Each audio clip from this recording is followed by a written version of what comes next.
watching ABC in the morning on ABC News GH.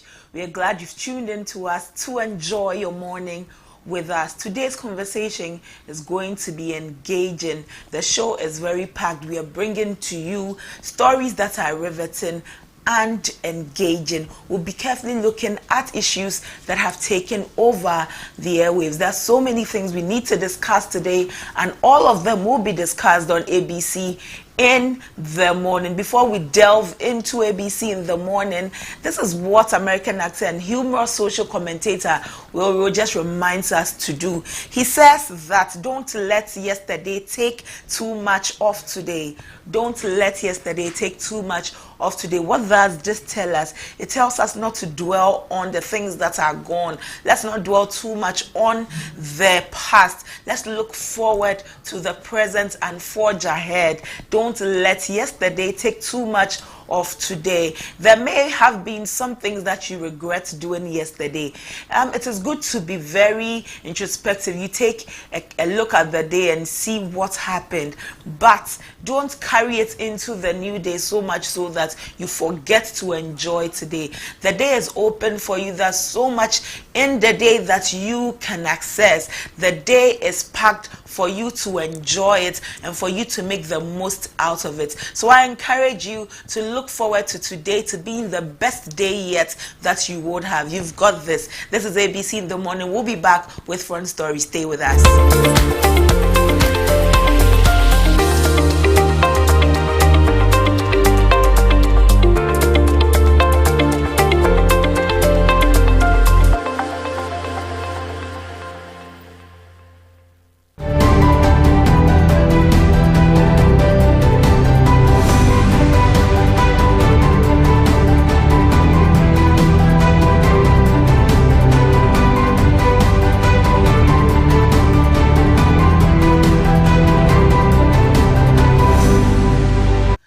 Watching ABC in the morning. We are streaming live on YouTube at ABC News GH, YouTube ABC News GH. So you can also watch the interact with us on social media and send all your comments there. We'll be glad to interact with you. It is at ABC News GH _ at ABC News GH _ On Front Story, we are looking at the dry spell that has affected the country, especially the northern parts of the country, the northern belt. So we are assessing government support for farmers affected by this dry spell. We've been discussing dry spell for a while now. We have spoken with the president of the Peasant Farmers Association. They spoke extensively on how they've been affected by this dry spell. We've spoken to other experts in the field of agriculture, and they also gave us their expert opinion about what is happening in the country. The Ghana Meteorological Agency predicted intermittent dry spells during this year's cropping season. This intermittent dry spell unfortunately worsened. It turned into a near drought situation. Instead of intermittent dry spells, what we've been experiencing are continuous dry spells.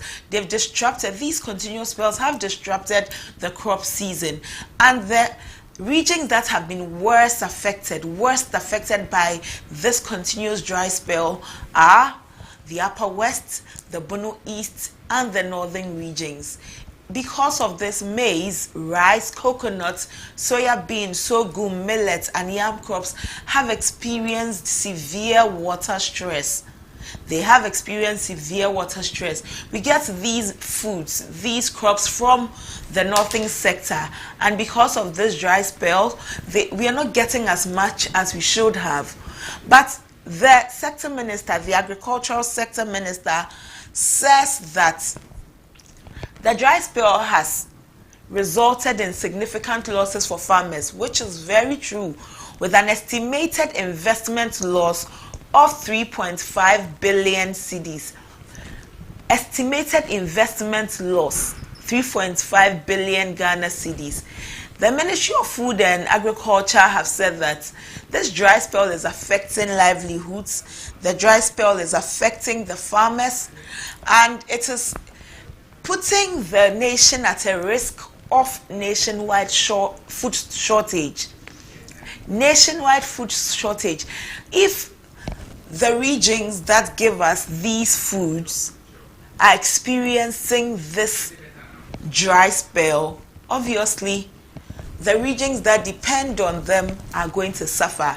The whole nation is going to suffer. Farmers have lost 3.5 billion Ghana cedis of investment and a potential loss of 10.4 billion Ghana cedis revenue has also happened. It's very disheartening to see this happen.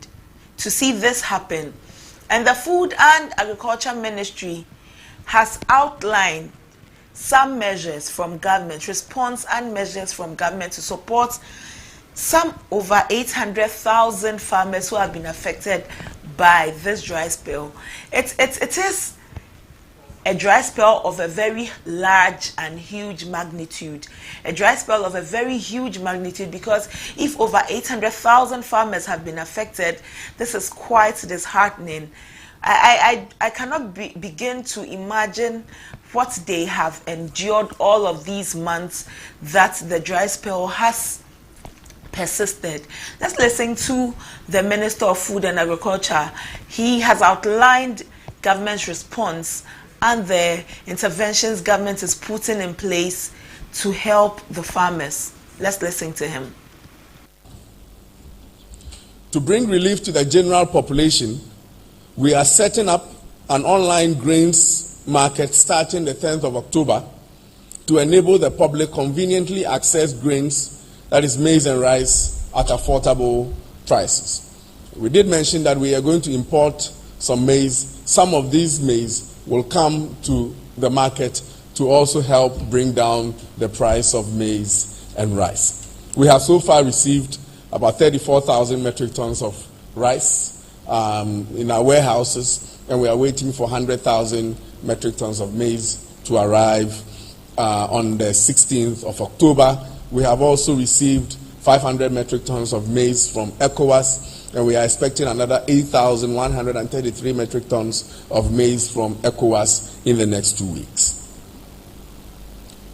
For the cash transfers, we are working with the World Bank and LEAP to commence around the 20th of October this year to commence the cash transfers that we promised farmers. And we are going to start first with the LEAP farmers, the most vulnerable farmers who are already registered as LEAP beneficiaries. Clearly, they've demonstrated that they are the ones most in need. So we'll start with them through the LEAP program, transmit 1,000 Ghana cedis to the most vulnerable farmers before we scale up to all other farmers. And that should commence shortly. For transparency and accountability of all transactions, input distribution and food distribution will be performed on the Ghana Agriculture and Agribusiness platform. This means to qualify. To bring relief to the general population, we are setting up an online grains market starting the 10th of October to enable the public conveniently access grains, that is maize and rice, at affordable prices. We did mention that we are going to import some maize. Some of these maize will come to the market to also help bring down. The Minister for Food and Agriculture, the minister's press briefing, where he stated or underscored government's response and interventions for the farmers that have been affected by this dry spell. Government says that it will be given to the over 800,000 farmers affected by the dry spell some bags of rice and maize, 25 kilograms of bag, 100 kilograms of maize.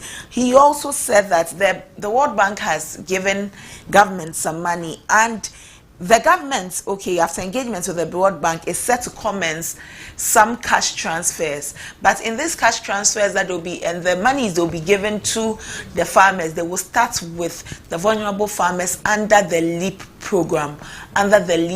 We'll be speaking with the president of the Peasants Farmers Association, Bismarck Owusu-Nortey, on government's intervention to this issue about the dry spells. Good morning, Bismarck. Thank you for joining us. Hello, Bismarck. Hello. Good morning. Thank you for joining us this morning. Yeah, good morning, and thank you for having me.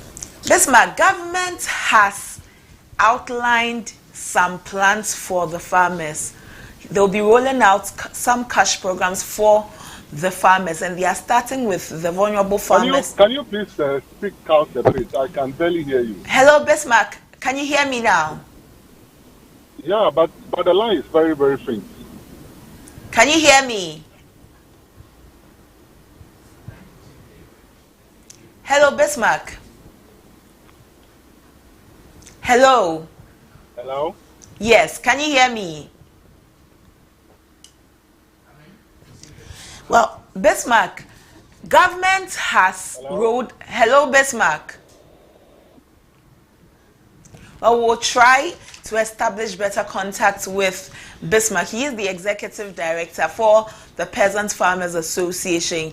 The farmers, there are over 800,000 farmers who have been affected by this dry spell, especially in the northern part of the country. Government is responding to this issue and is rolling out a program.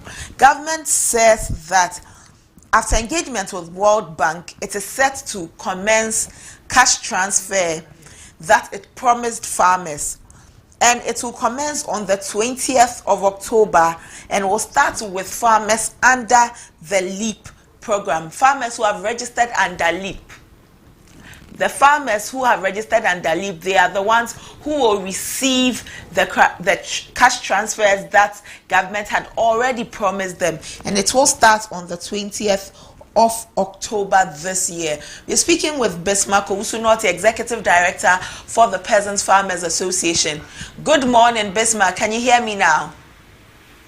I can hear you, though the voice is a bit far, but I can hear you. I'll do well to project so that you can hear me better. Very well.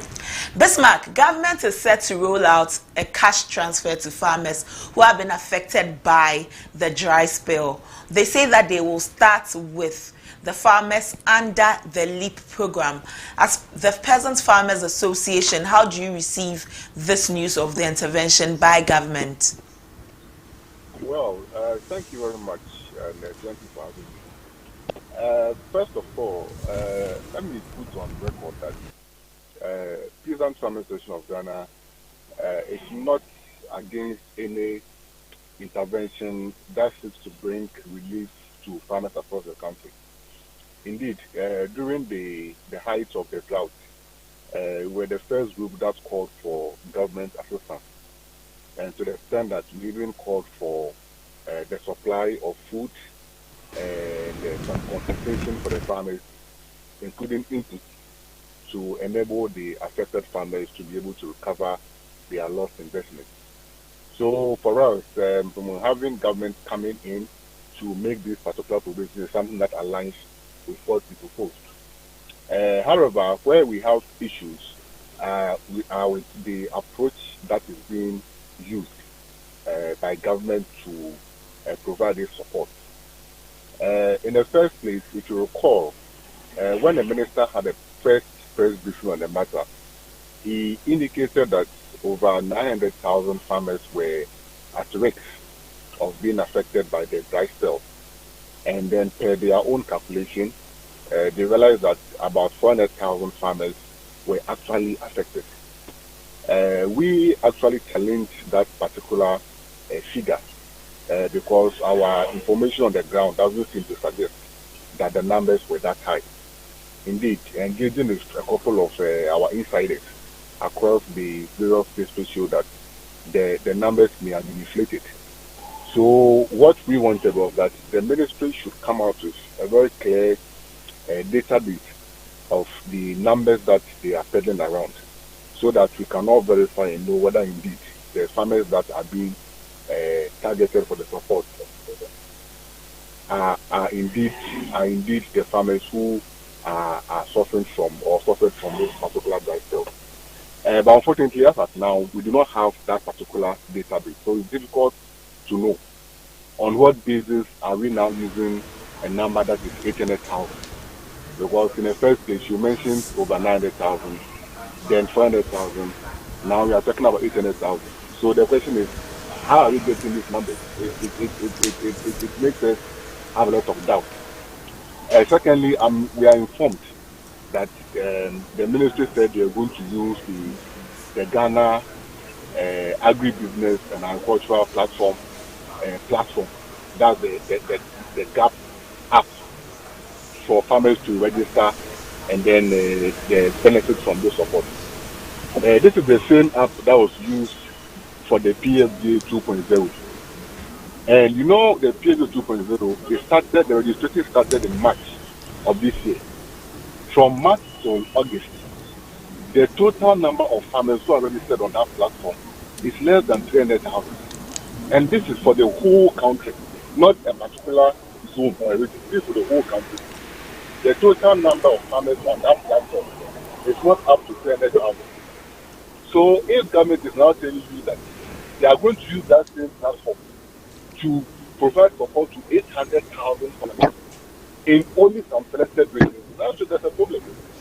So for us, we are in principle, we are not against the support to farmers, but we are against the approach, we are against the opacity of the whole process and how it can be an avenue for government to use to buy votes out of the electorate.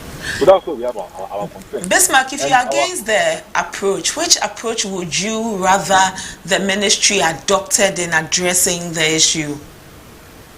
Please, I didn't get that. If you are against the current approach the ministry is adopting, I am asking that which other approach would you rather expect that the ministry adopt so that they can address your issues properly? Yes, so you see, normally when it comes to implementation of any agricultural interventions in the various districts, we have the respective agric directives in each district. So for instance, if you go to Upper West and you go to a district like, let's say, DBI, they have the DBI agric director. They have, when you go to other districts, they have their director, West. So normally it is these directors who have the extension offices, and then they get in touch with them, and then they go around to get the data of the farmers. So at this point, everyone can go to the agric director and say, let me see the data of the farmers who are affected by the gas bill. And the data will be there. The name of the farmer, location, the size of their acreage. Right? So anyone who wants to verify can easily verify. But unfortunately, if you go and find out from a lot of these directors, they do not have knowledge about the so-called beneficiaries. So the question is that who are the real beneficiaries when the key people who are in charge at the district level do not have that information? That's what the problem is. You can't do everything. The figures are manipulated. The figures are developed in Accra, and then everything is about Accra. Meanwhile, those who are supposed to be the actual implementers, let's go on the ground. Bismarck, you are saying that the ministry did not engage stakeholders before they came up with this intervention. Yes, our tests indicate that a lot of the frontline implementers of this thing are at sea. They have no idea what is going on. They are working with data or information provided by the ministry. Well, Bismarck, since you mentioned this, we have the PRO for the Ministry of Food and Agriculture also joining us. So let's welcome him into the conversation, and then I'm sure, well, when he joins us, I'm sure he will touch on some of the points you have mentioned, but as you were. Hello, Bismarck, please go on. Is that? I said that the PRO for the Ministry of Food and Agriculture will be joining us pretty shortly for this conversation too. So I'm sure when he joins, he can touch on some of the points you have raised. But you were making your point. Yes. So the point you are making is that, you see, we actually want a very transparent system. The system should be so transparent that at every point in time, everybody can verify the beneficiaries of this intervention. If you say they are 800,000, is it the case that all of them have registered on the platform? And that's why I said that even the platform that we are speaking about for the whole nation, and that's PSJ 2.0, you had less than 300,000 on the platform. So how is it possible that suddenly within 2 or 3 months, you are having over 800,000 people on the platform, and these people are only from selected within in the country? It makes you wonder whether indeed the numbers being spread around represent the actual beneficiaries. So what we are seeing is that we need to have.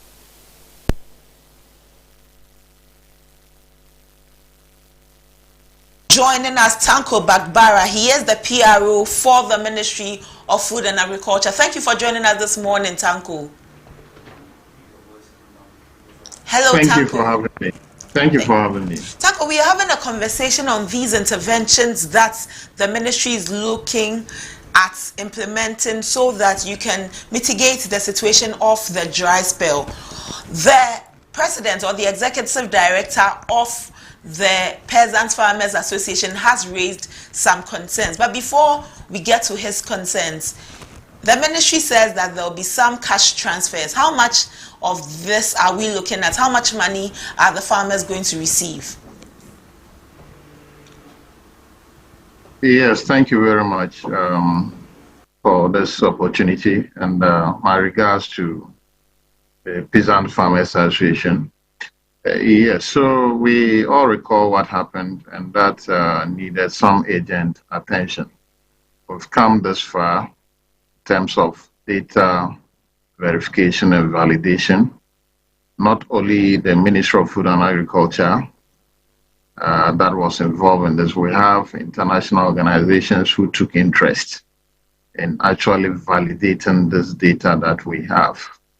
And thankfully, we've come to a successful, let me say, we've made progress although we haven't finished the validation of these data, but we've come to a point that we need to begin to roll out these interventions and measures that will go to support our farmers from the shock that we got. And you recall among these interventions, one was to actually make some cash transfers to the vulnerable farmers in our communities. And basically, we're looking at 1,000 Ghana per a farmer. The smallholder farmers will benefit this. In the minister's presentation, yes, 1,000 Ghana. 1,000 Ghana. But you're looking at over 800,000 farmers to distribute this money to. However, the president, the executive director for the Peasants Farmers Association, says that the numbers you are looking at don't seem to be the real numbers. That's not the case. We are not giving cash transfer to all 800,000 farmers. There are various category of intervention, and we have category of people who qualify for such. We are looking at vulnerable farmers who are affected. We are looking at that widow. We are looking at that physically challenged person who has cultivated 1 acre, 2 acres, and has lost it. The person has lost his livelihood. So, as Minister announced, we are partnering with the Ministry of Gender through the LEAP program. Already they have a system that they can disperse. We want to leverage on that to be able to disperse to the affected farmers. The ministry is not going to go around handing cash to people, but we have a system that is put in place that can be subjected to any audit any day. So not all 800,000 are receiving the cash transfers. Not at all. So we cannot give cash transfer to commercial farmers. So what do the commercial farmers receive then? Yes, so one of the interventions, we know they have lost the crop. So what the ministry is doing to restore them to meet them halfway actually is to give them 50 bags of NPK and 25 bags of urea. In addition to that, the ministry is engaging the Agricultural Development Bank and GESA to, as it were, make it possible for these farmers to have access to interest-free loans. In fact, the interest will be borne by government, and that is through the Ministry of Food and Agriculture budget allocation. So that is to the commercial farmer. And for the smallholder farmer, in addition to some cash transfers, will benefit from 3 bags of NPK and 1 bag of urea or sulfate of ammonia.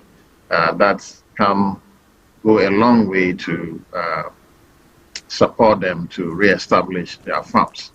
Well, we've also been able to distribute seed and fertilizer through the departments of agriculture and through the Ghana Agriculture and Agribusiness platform to farmers to replant. Ms. Mark, did you have very extensive stakeholder engagement with the stakeholders, those who have been affected? So the worry is that when it comes to emergency issues of this nature, it becomes very difficult to have all stakeholders sit around the table and be able to find solutions. So what we did was that in consultation, in fact, it was a cabinet directive by executive directive, the Minister for Finance and Minister for Agri were called to action. They had to even go to the field to have an assessment of the situation. And quickly, we did not want to be biased on this matter. So we called in our foreign partners who also have an independent assessment of the situation and then match their data with ours. And then together we all fashion out the way forward. Yes, we have had our stakeholders make some inputs through the media, social media, and also through traditional media. Platforms like yours, they've made some inputs which were all onboarded to fashion our modalities that we will begin to roll out. Bismarck Norte is on the line. Bismarck. Hello, Bismarck. Yes, I can hear you. The PRO has spoken. He's outlined some of the interventions by the ministry. The cash transfers will not be for all of the 800,000 farmers that have been indicated, but to the very vulnerable ones. But for the commercial farmers, he's also outlined some of the interventions from the ministry. Do you believe, after his submission, do you believe that this is enough coming from the Ministry of Food and Agriculture? Yeah, thank you, and good morning to my brother. You see, I think that sometimes it's quite unfortunate that the ministry is closing the doors when it comes to engagement with key people on very key important issues. This is an issue that, as I earlier mentioned, the first attention was drawn to this issue when we engaged the media and spoke about the plight of farmers regarding the drought. And the expectation was that the key stakeholders should be involved in all these processes. But to make the excuse that because it's an emergency and there's directive from cabinet, so there's lesser time to engage stakeholders, but rather using their input from the media and then the social media, for me, I think it's quite unfortunate. But most importantly to the point, one, so he makes the point that the ministry is not giving the cash transfer to all 800,000 farmers. So the question is, how many of the farmers are going to get the cash transfers? How many? Two, we are saying that they are using the LEAP data, and the data has been validated. If it is a validated data, is it possible for the ministry to make the data available, so that we can also cross-check with our people to indicate that indeed the selected farmers who are going to benefit are indeed farmers who are benefited? That's another point that we should know. And then three, the points are used about he also spoke about the gaps, the platform, which I mentioned that can we get an update as to how many farmers have been able to register on the platform? Because as I mentioned, even as at, and the ministry PRO is on the line, and he can attest to it, that even as at August 2024, the total number of farmers who are registered under the gaps for the PAD 2.0 is less than 300,000. So can they update us as to how many farmers have been able to register under the gaps to get support under the drought immediate strategies? So for me, it becomes easier for the ministry and all of us if all this information are made public. Once they are made public, we are clear that out of 800,000 farmers, maybe 400,000 farmers are going to benefit from the cash transfer. These are their names, these are their locations, these are their salaries of farm that they lost, and this is what we are giving them. Everybody is clear. But if these things are done in secrecy, they are done between just the ministry and the donor partners, without the other stakeholders involved, how do we know that we can trust the process? Especially when, over the past few months, we've heard a lot of reports that there are party people who are being told to register people to benefit from that same support. It makes the whole thing murkier. So for me and my brother on the line, if it is possible and the data is available, make it available to all of us. Bismarck, how many of the farmers in your association are registered under LEAP? Pardon? How many farmers in your association are registered under LEAP, under the LEAP program? No, it's difficult for me to give you that figure. Because you see, the operations of LEAP itself, based on how LEAP operates, LEAP is not operating only based on a value chain to say that it is for farmers. LEAP is looking at the most vulnerable of vulnerable people across the society.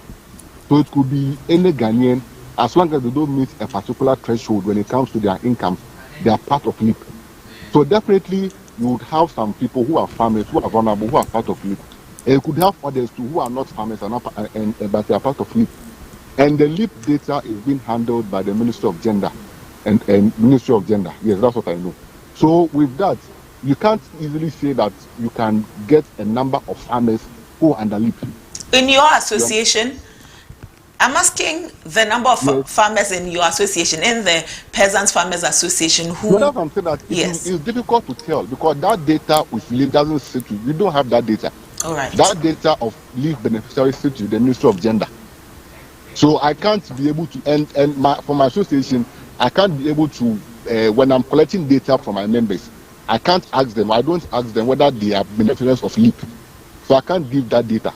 Okay. But what you are saying is that if we have access to that information, that out of the LEAP beneficiaries, so let's say 400,000, about 300,000 of them are farmers who suffered from the drought, then we can look at their names and verify whether indeed they are indeed farmers, whether indeed they are in the regions or districts that suffered the drought, and whether indeed they qualify to have that particular benefits. So that's the point we are making. Thank you, so Bismarck. It's not wrong to use the LEAP data, but it is important to make it transparent so that we all know that indeed the process is not being clouded in secrecy or done to benefit a few people. So that's the point we are making. Thank you, Bismarck. Thank you for speaking with us this morning. You're welcome. In subsequent conversations, I'm sure we will come back to you. Bismarck Owusu-Nortey is the Executive Director for the Peasants Farmers Association. He shared his thoughts on government's intervention into the dry spell. Earlier, we also spoke with the PRO for the Ministry of Food and Agriculture, Tanko Badbara. This is Front Story on ABC in the morning. On Front Story this morning, we've been looking at assessing government's response to the dry spell in the northern part of the country. We'll be back. Stay with us. Don't go anywhere.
You're still watching ABC in the morning on ABC News GH.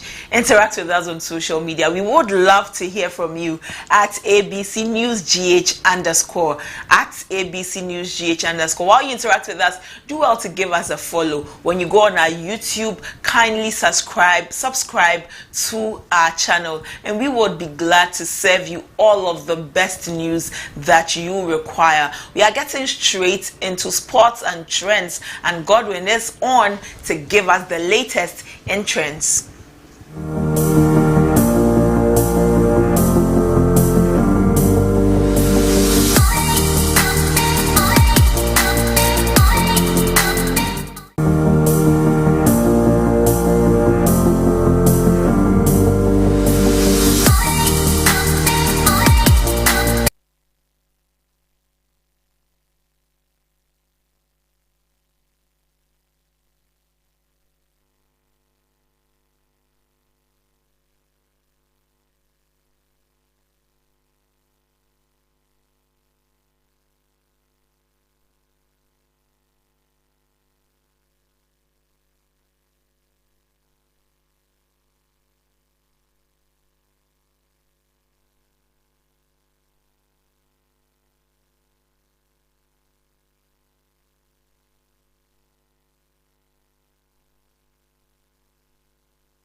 Morning and welcome to ABC in the morning. This is sports and trend segment that I am bringing to you, and I am Godwin Opoku-Ochre.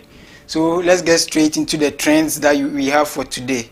So today the top 5 trends that we have Okponglo trending, we also have Free the Citizens trending, Occupy Julobi House trending, 4th is Global Info Analytics, and the last one is Asante Bedia 2. These are the top 5 trends that we have, and the reason why Okponglo, Free the Citizens, and also Occupy Julobi House are trending is because today they are embarking on a demonstration from Okponglo to the Independence Square, Accra. And when you go through the trends, a lot of people have gathered around Okponglo.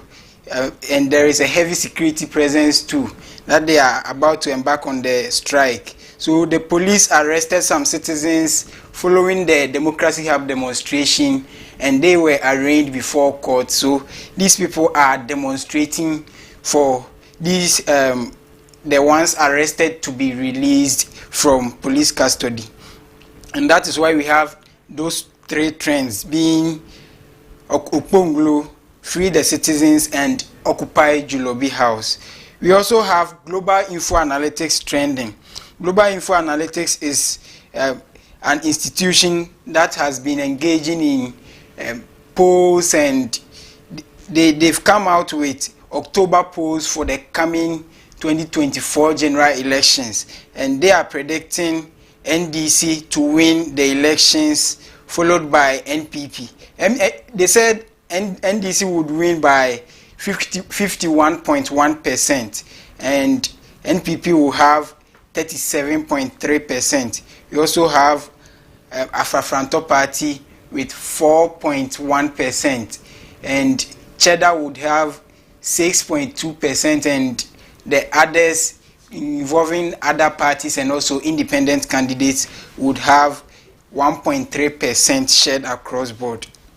And they also said party affiliations in the upper class voters, NPP has 33%, floating voters are 32%, NDC has 23%, and also The ones that did not disclose their affiliations are 12%, and others are just 1%. And the reason why Nana Asante Bedi Ato is trending, he is the executive secretary for the president of Ghana, Nana Akufo-Addo, and he's trending because yesterday the Jubilee House released a communique saying he was unwell following a meeting at the UN General Assembly in New York. So they wrote to inform citizens about his situation, where he underwent a surgery, and also he's now in a stable condition. That was why the Jubilee House released a statement that Nana Asante Bedi Ato has been unwell for a while now, and now he is in a stable condition. So that is the end of trends for today, and these and many more would follow in the next segment that we will bring. So let's move straight into the world of sports. So in sports today, yesterday there were two outstanding matches in the Ghana Premier League. That is FC Samatex and Asante Kotoko. They were all engaged in some matches. So FC Samatex drew 1-1 at home to Gold Stars FC in an outstanding Premier League match on Wednesday, October 2nd. Emmanuel Mama opened the scoring for the Timber Giants in the 28th minute before Kevin Opon restored parity in the 76th minute. The two teams shared the spoils at the Century Sports Arena on match day 2 of the Premier League, which was postponed due to the sides' involvement in 2024-25 Total Energies CAF Champions League. Elsewhere, Asante Kotoko scored 1-0 to win over Nsuatriman FC at the Lenkley Sports Stadium in Obuasi. Mohamed Isaka scored an own goal 2 minutes into the second half to separate the two teams. Kotoko is now second on the table with 8 points from 2 games, trailing leaders Mediama Sporting Club by just a point. Also, let's look at the Accra Sports Stadium. You remember Black Stars have AFCON qualifier game against Sudan. So to meet the tight deadline, pitch experts from Green Grass Technology worked around the clock utilizing on-site makeshift accommodations. This diligent effort enabled Ghanaian authorities to transform the Accra Sports Stadium, earning CAF's approval to host the 2025 Africa Cup of Nations qualifier against Sudan. The Black Stars will take on Sudan in round 3 of the qualifications on Friday, October 11, 2024. These are visuals from the stadium after the makeshift change that was embarked on. Let's take a look.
That is a nice edifice there that you are looking at, and the match will take place on October 11th. That is Friday.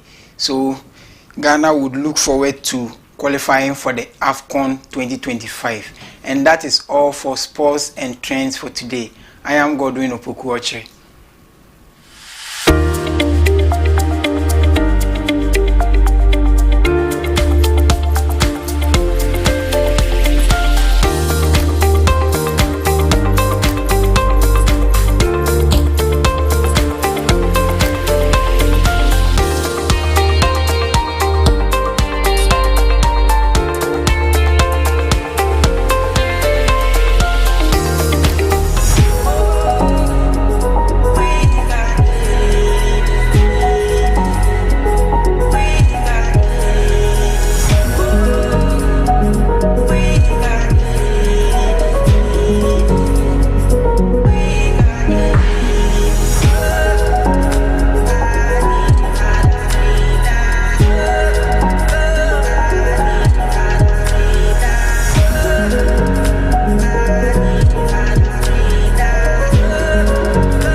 Otre, giving you sports and trend update. Let's go straight to health tips on ABC in the morning with me and the Pondinchi. October marks Breast Cancer Awareness Month, a worldwide effort to fight this devastating disease. The campaign promotes early detection, treatment, and research, impacting over 2.3 million people globally. Communities unite to raise awareness, funds, and support for patients and survivors. Show your support by wearing pink this month. World Mental Health Day is observed on October 10, and very soon we'll be observing this celebration with the goal of raising awareness about mental health issues and mobilizing effort to support those experiencing them. And as we do always right here on Health Tips and Tech Trick, we bring you tips on how to live your life and then safely on the internet, and also give you some health tips. And your health, as we say, is our priority. Today we are doing 5 stress management techniques.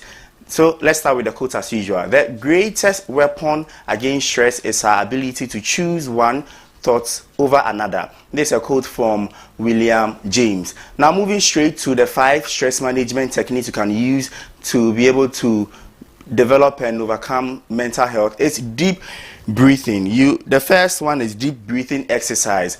I remember a few days ago we learned about how to exercise breathing, and as you are seeing on your screen, the lady is inhaling the breath out there. So you need to take deep breathing. Inhale deeply through your nose. You count up to 4, hold your breath, also count up to 7, and then exhale slowly through your mouth. Repeat this 5 to 10 minutes and then you are good to go. The second tip or step we are giving you here is physical activity. Physical activity, as we always say, can never be overemphasized. Engage in aerobic exercise, walking, jogging. You can also cycling and then do other stuff. As you can see, people are exercising in the gym. If you don't want to go to the gym, you can be at home and then walk to one end to the other end, and then also schedule regular physical activity for 30 minutes and then you are good to go. The third one we are looking at is mindfulness, that is meditation. Mindfulness and meditation. Being mindful and meditating is also one key that we are looking at. Focus on present moment.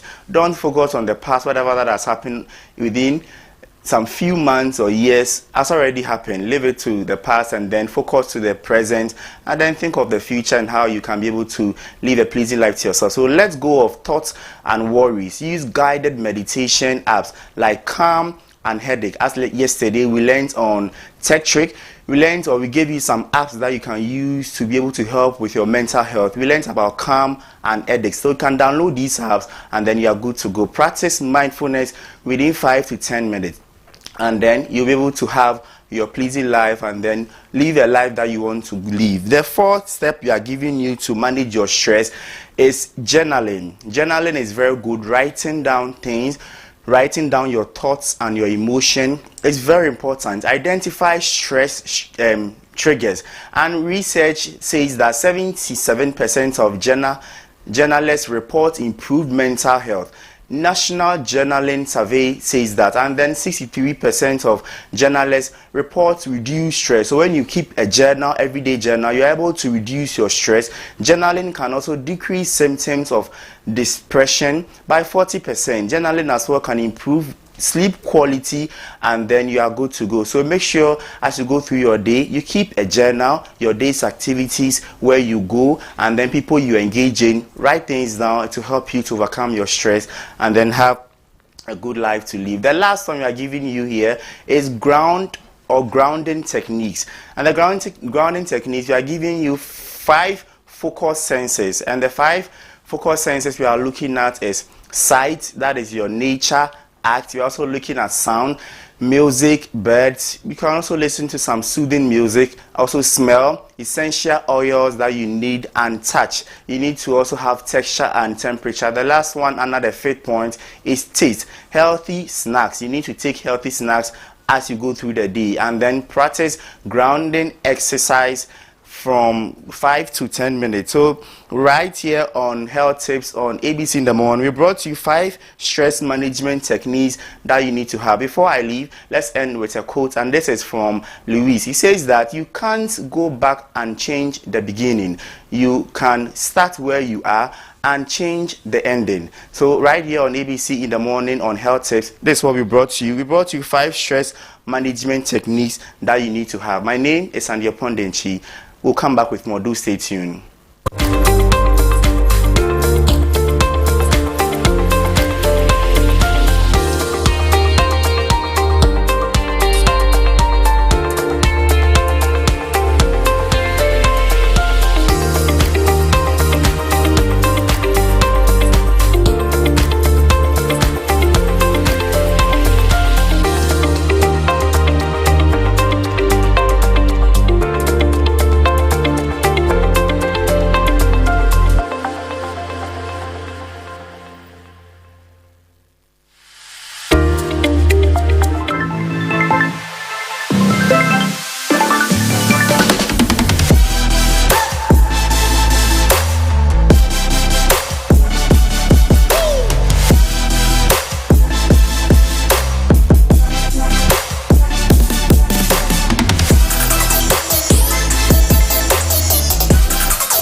Attention business owners, it's time to take your business to the next level with ABC News GH Television's mega promo.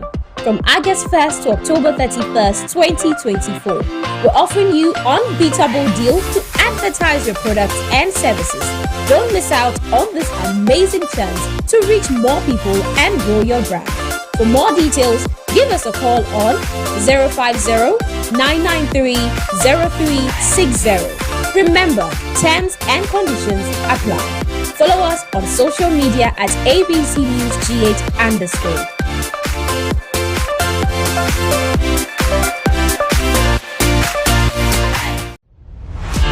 Attention business owners, it's time to take your business to the next level with ABC News GH Television's mega promo. From August 1st to October 31st, 2024, we're offering you unbeatable deals to advertise your products and services. Don't miss out on this amazing chance to reach more people and grow your brand.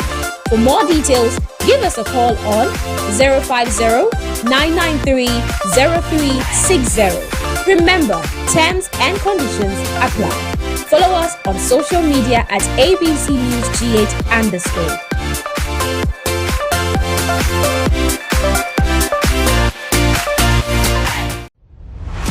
Attention business owners, it's time to take your business to the next level with ABC News GH.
Thank you for staying with us. You're still watching ABC in the morning on ABC News GH. We are up next. We are coming to look at an important conversation that bothers on our livelihoods as Ghanaians. And on Business Fix, that is what we do. We look at everything about the business sector and how it affects us from various angles. Stay tuned. Business Fix is up next.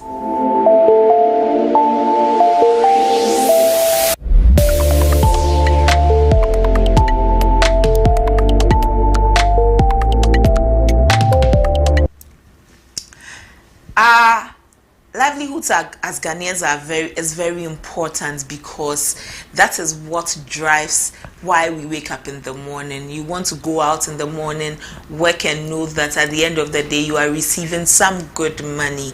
However, certain things affect the way we are able to spend our monies, and one of those things is inflation. Every time we have conversations about the price of goods, the price of commodities, one of the things that you keep hearing stakeholders mention is inflation, inflation, inflation. For the past 5 months, inflation was on a downward trend. However, the Ghana Statistical Service has announced that month-on-month inflation between August and September 2024, just between August and September, has increased. How much has the inflation increased by? It has increased by 2.8%. Inflation has increased by 2.8%. This can have a significant economic implications, and particularly for consumers, for businesses, and for policymakers, because our policymakers go to the table to make decisions for us based on certain fundamentals like inflation. Businesses suffer certain losses or they enjoy certain profits because of inflation, whether inflation is on the low or high. And as a result of that, the rippling effect is what consumers also feel. We've had various conversations where some business executives have said that if inflation is not checked or if certain fundamentals are not checked, the consumer is the one who suffers for it. The Ghana Statistical Service captured this in the September 2024 Consumer Price Index and inflation. And they said that the Consumer Price Index for September 2024 stood at 235.8 compared to 194.2 of September 2023. Furthermore, they also said that year-on-year rate of inflation for September 2024 had reached 21.5%. This indicates that general price level was 21.5% higher than last year's. Food inflation also saw an increase.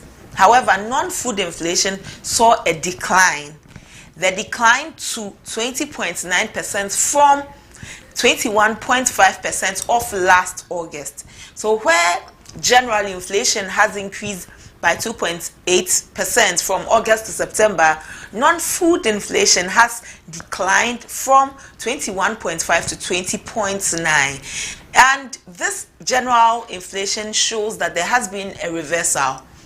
Initially, we had experienced a downward trajectory in inflation. However, from August to September, the reversal is what we are seeing.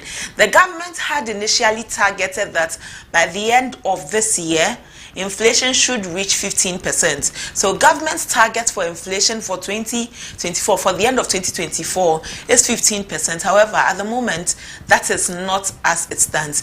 Let's have a conversation on inflation, how it affects us, and what we can do to mitigate the situation. We know that Bank of Ghana has decreased the policy rate from 29 to 27. They said that they looked at inflation and other indicators to make this decrease of policy rate. Let's see if this increase in inflation may have an effect moving forward. Professor Patrick Isuming, who was an economist and a lecturer at the University of Ghana Business School, joins us.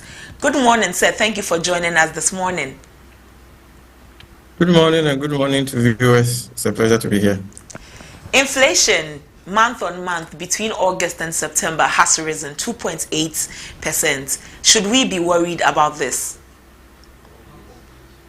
Well, I think of course, it's something to be worried about.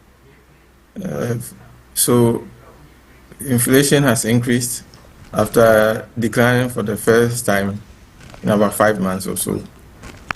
And then also, when you look at the disaggregation, the fact that food inflation has increased quite substantially, and the fact that also imported inflation is lower. In other words, the domestic inflation is higher. It means the inflation of domestically produced items is much higher. So that's a concern. It means that domestic cost of production is probably rising. Yes, guys, we are still in. And so there's definitely a cause for concern. We thought that we were on a steady disinflation, even though the rate of decrease in the inflation rate were marginal. But to see a reversal is definitely concerning.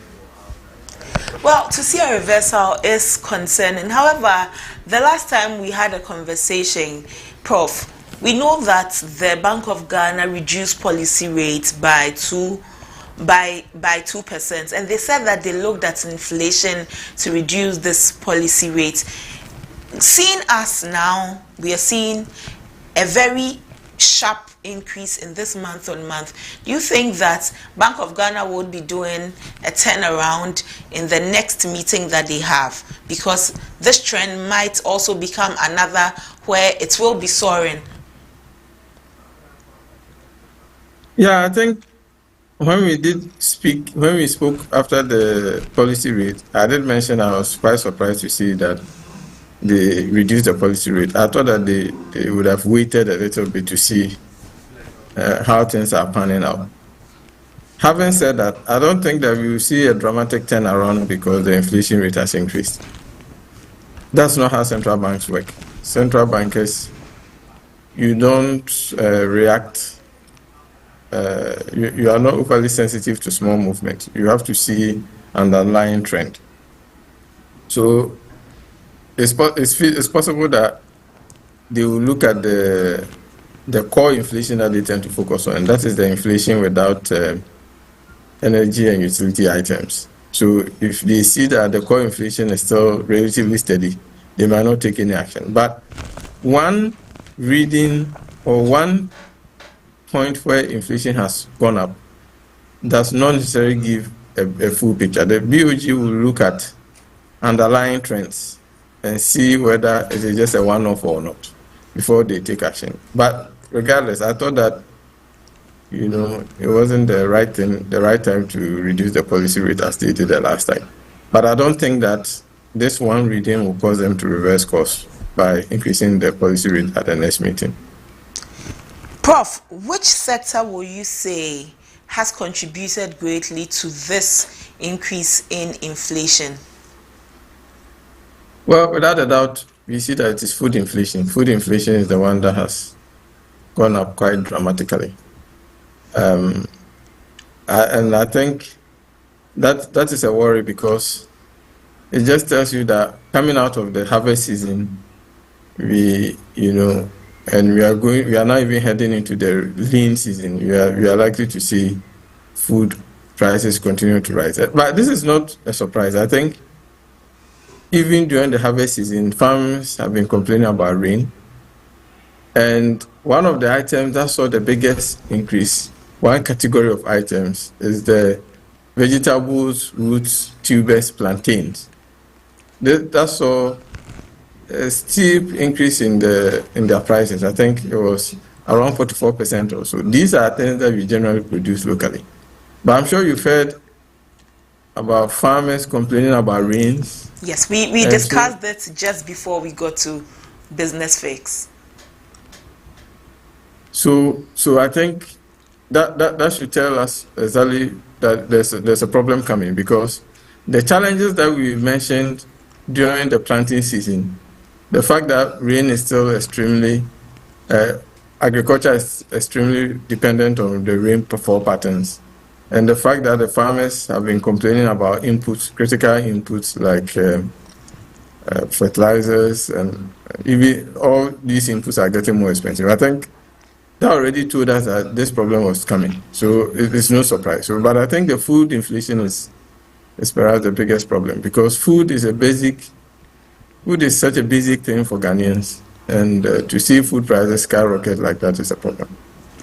Some stakeholders have said that when we have instability and the inflation, especially those of the stakeholders who import food, beverages, oil and all, have said that they have no other recourse but to roll it over onto their customer base. We are entering into a very delicate season like the Christmas season, where everybody spends on food. Families have to take care of themselves. If you do not have food, you cannot enjoy a season like that. Now that we are seeing this increase in inflation, how can we better position ourselves as a country so that we too can enjoy the season that is coming, so that the season does not become, for want of a better word, a very morose season, a very sad one for us? Well, so I think you and I know that when it comes to food, it's not something that you grow in a week or two. Of course, there are some vegetables that take a shorter time, but the food is something that you take your time. So if at this planting season we have problems, we know that when we start harvesting, it is going to follow us for a long time. And I think that's how we should think about it. So there hasn't been substantial investment in food production across the chain for a long time, regardless of having the planting for food and jobs and all the investments we've made. And when it comes to food, so there are many things. There are the input costs. The input is the seeds are a big deal. Productivity is part. And even when we have a bumper harvest, you have to think about the storage and the transportation. So you could have seasons where food is rotting at farm gates and there's food shortage in the urban centers because the roads are not good, or it is raining, and because the roads are not good, we are struggling to transport them. And we also don't have means to sustain them. So sometimes there are seasons where we have a bumper, and then because we can't process or store, things go bad, and then in a short period we start having high prices. That frequently happens with tomatoes in particular. So it means that we need investment. When we make those investments, unfortunately, the rewards will not be, or the fruit of that investment will not happen immediately. But at least if we do that, we've made the investment. We know that going forward we solve that problem. I think that's what the issue is. We haven't made that investment. So food prices have been going up for a long time. And I don't think that is going to stop anytime soon, because the problems with food production have not been addressed. I'm sorry to say this, because I know we all want to enjoy our Christmas, but the actions on the ground doesn't support that we are going to see food prices coming down very soon. Well, Prof, when inflation goes up and then we are buying things at very expensive prices, it means that salaries, wages are not enough to sustain the people, and then now you are expecting that your management pays you better. With this issue coming up, how can businesses, owners of businesses, CEOs and managers also position themselves so that they can mitigate the pressure that will be on their employees? Well, so we have to break that down into those who work in the private sector and those who work in the public sector. Generally, we know that all of them, wages are negotiated at the beginning of the year and largely will remain fixed throughout the year. But when inflation builds up and the inflation expectation also build up, then that will influence the kind of wage negotiations that will happen in the next period. We've seen that in the public sector, people can make the case that prices are going up, therefore we should increase the wages, and the employer sometimes will oblige. We saw that happen, I believe, in 2022 with the COLA that was introduced. In the private sector, though, things work slightly differently. If you are running a business and prices are rising, or cost of production is rising, you can't just say, oh, things are expensive at the marketplace, so you are going to demand higher wages from your employer. In the private sector, pay is more related to productivity.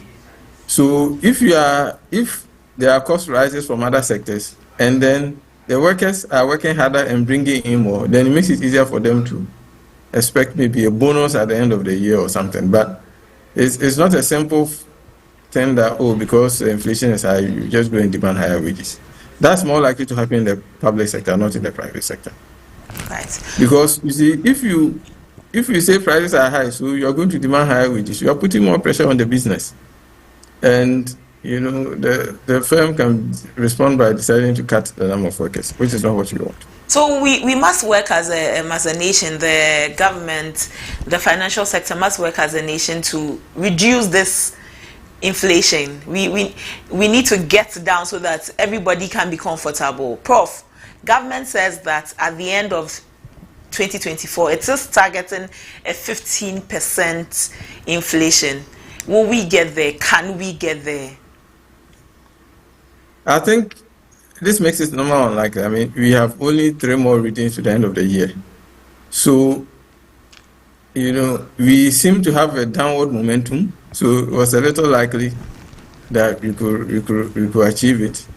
But, I think there are a few things working in our favor. I think in the last 3 readings or so, there have been marginal reductions in the fuel prices.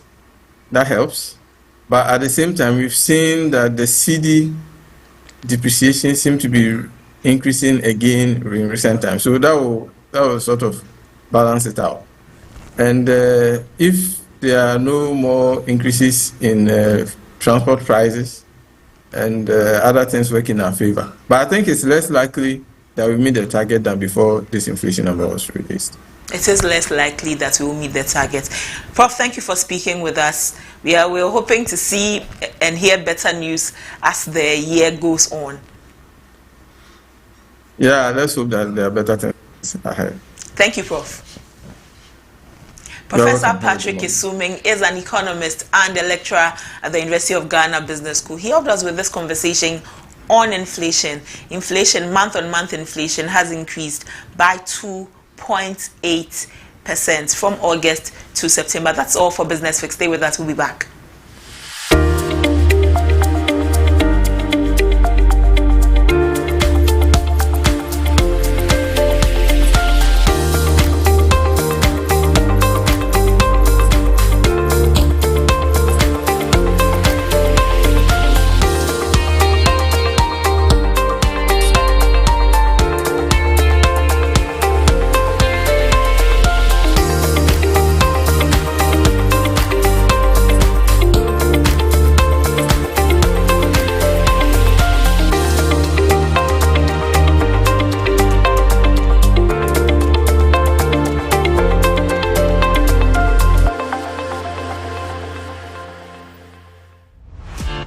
Attention business owners, it's time to take your business to the next level with ABC News GH Television's mega promo.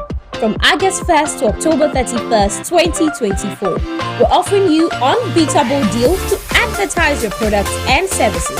Don't miss out on this amazing chance to reach more people and grow your brand. For more details, give us a call on 050-993-0360.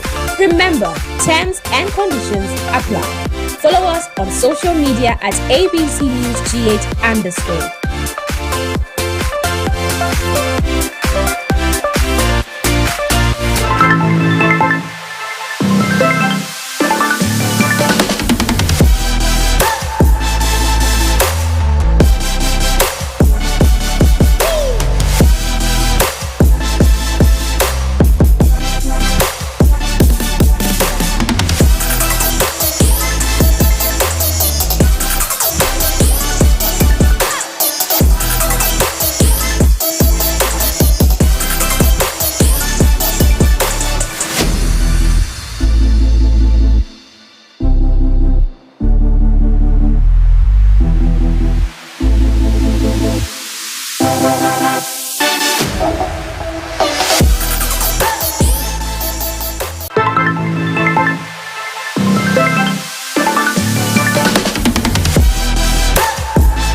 ABC in the morning. Let's get straight into our main discussion for the day. The Attorney General, Godfred Yeboah Dame, in a conversation, he was addressing the Association of Judges and Magistrates. And in his address to them, he charged the Chief Justice to ensure that adjudication of Galamsey-related cases be done in 1 month when they resume the legal year. He says that the swift adjudication will help so that justice is meted out quickly, and then these issues can be looked at and then sorted out real quick. And he's charging the Chief Justice to speak with the various judges in the various regions to swiftly, expeditely look at these cases so that the cases are laid to rest. What are these cases, and what are they before the judges? Galamsey cases, people who have been found culpable in Galamsey cases. And because of this Galamsey menace, illegal mining, Ghanaians have gone on demonstrations. Very recently, some Ghanaians called the Democracy Hub, went on demonstrations. After the demonstrations, or even during the demonstrations, some of the demonstrators were arrested. They were arraigned before court and have been remanded for 2 weeks. After that, citizens who are unhappy about the arrest of the demonstrators today are staging a demonstration called Free the Citizens. Galamsey, so many facets of it, affecting every part of our lives. And because of that, Chief Attorney General Godfred Dame has appealed that there be a swift adjudication of Galamsey cases that are pending before the various courts in Ghana. Awula Sewa joins us for this conversation. She is the Executive Director for Eco-Conscious Citizens, and she joins us on this conversation. Good morning, Awula. Thank you for joining us. Good morning. Thank you for having me. The Attorney General has called on the Chief Justice to swiftly adjudicate cases before the courts on Galamsey. What do you make of his call to the Chief Justice? Well, I mean, there have been various calls from various sections of the society that something needs to be done. People are unhappy that those who have actually been poisoning our forests, our water bodies, and destroying our forests, nothing much is happening to them. And then the demonstrators have been arraigned, who were arraigned before court, were not granted bail and were remanded in custody. So I know of persons who want to write to the Chief Justice to say that this does not look like the administration of justice. It looks like the courts are being used to intimidate protesters. So I'm not surprised that the Attorney General is thinking of writing to the Chief Justice. But what can be done is that he can withdraw the charges against the protesters. He can withdraw the charges against the protesters? Well, it doesn't look very good, when we know of persons, including highly placed ones, who have been destroying. For example, we are told that, for example, Akonta Mining destroyed parts of the Tano Nimiri Forest Reserve. Media Against Galamsey and others have been asking for investigations. I'm not aware that there's been any dockets on them. This happened quite a while back. Then you have the demonstrators. You have so many police officers called to police demonstration. They've been arrested, including bystanders. We've received reports of persons who did not take part in the demonstration, were bystanders, who have also been arrested and arraigned before court and remanded in custody. Remanded in custody for 2 weeks. 2 weeks. You know that you are deemed innocent until proven guilty. So if indeed you are innocent, you didn't do anything that warrants being put behind bars. Being put behind bars for 2 weeks, isn't that a violation of your human rights? And some of them, I'm told, are being refused visitors, being refused. One of them had a mattress that was, according to my information, full of bed bugs. They wanted to bring a clean mattress. This was refused by the police. It's as if we want to punish them. And what were they demonstrating for? They were demonstrating for a clean environment. They were demonstrating against the illegal mining going on. I don't want to call it Galamsey, because we know that Galamsey was using hand tools. It wasn't using heavy-duty machinery and destroying at such a rapid rate. So what is going on is clear criminality, illegal mining, destroying our landscape, our forest reserves, and poisoning our soil and our water bodies. And those who are protesting against it happen to be in jail right now. And those who are actually taking part in the ecocide, poisoning Ghanaians, are walking free. So Does you that believe, look like justice to anybody? You believe that the law, the Attorney General, is going after the wrong persons in this Galamsey fight and not targeting the big wigs? Well, what I'll say is that it would seem to me that so far those low down the chain are those we have gone after. For example, Professor Mpompo had a report which sat on somebody's desk for I don't know how long. I'm not sure that the persons who were named in the report, who are highly placed persons, have been thoroughly investigated. And we also have mentioned Akonta mining. I'm not sure that the docket is even ready. But when it comes to the protesters, things were done very, very quickly. And as we said, they've been remanded in custody. It doesn't look fair to people, watching this state. It looks most unfair. Yes, two of the demonstrators may have overstepped their bounds.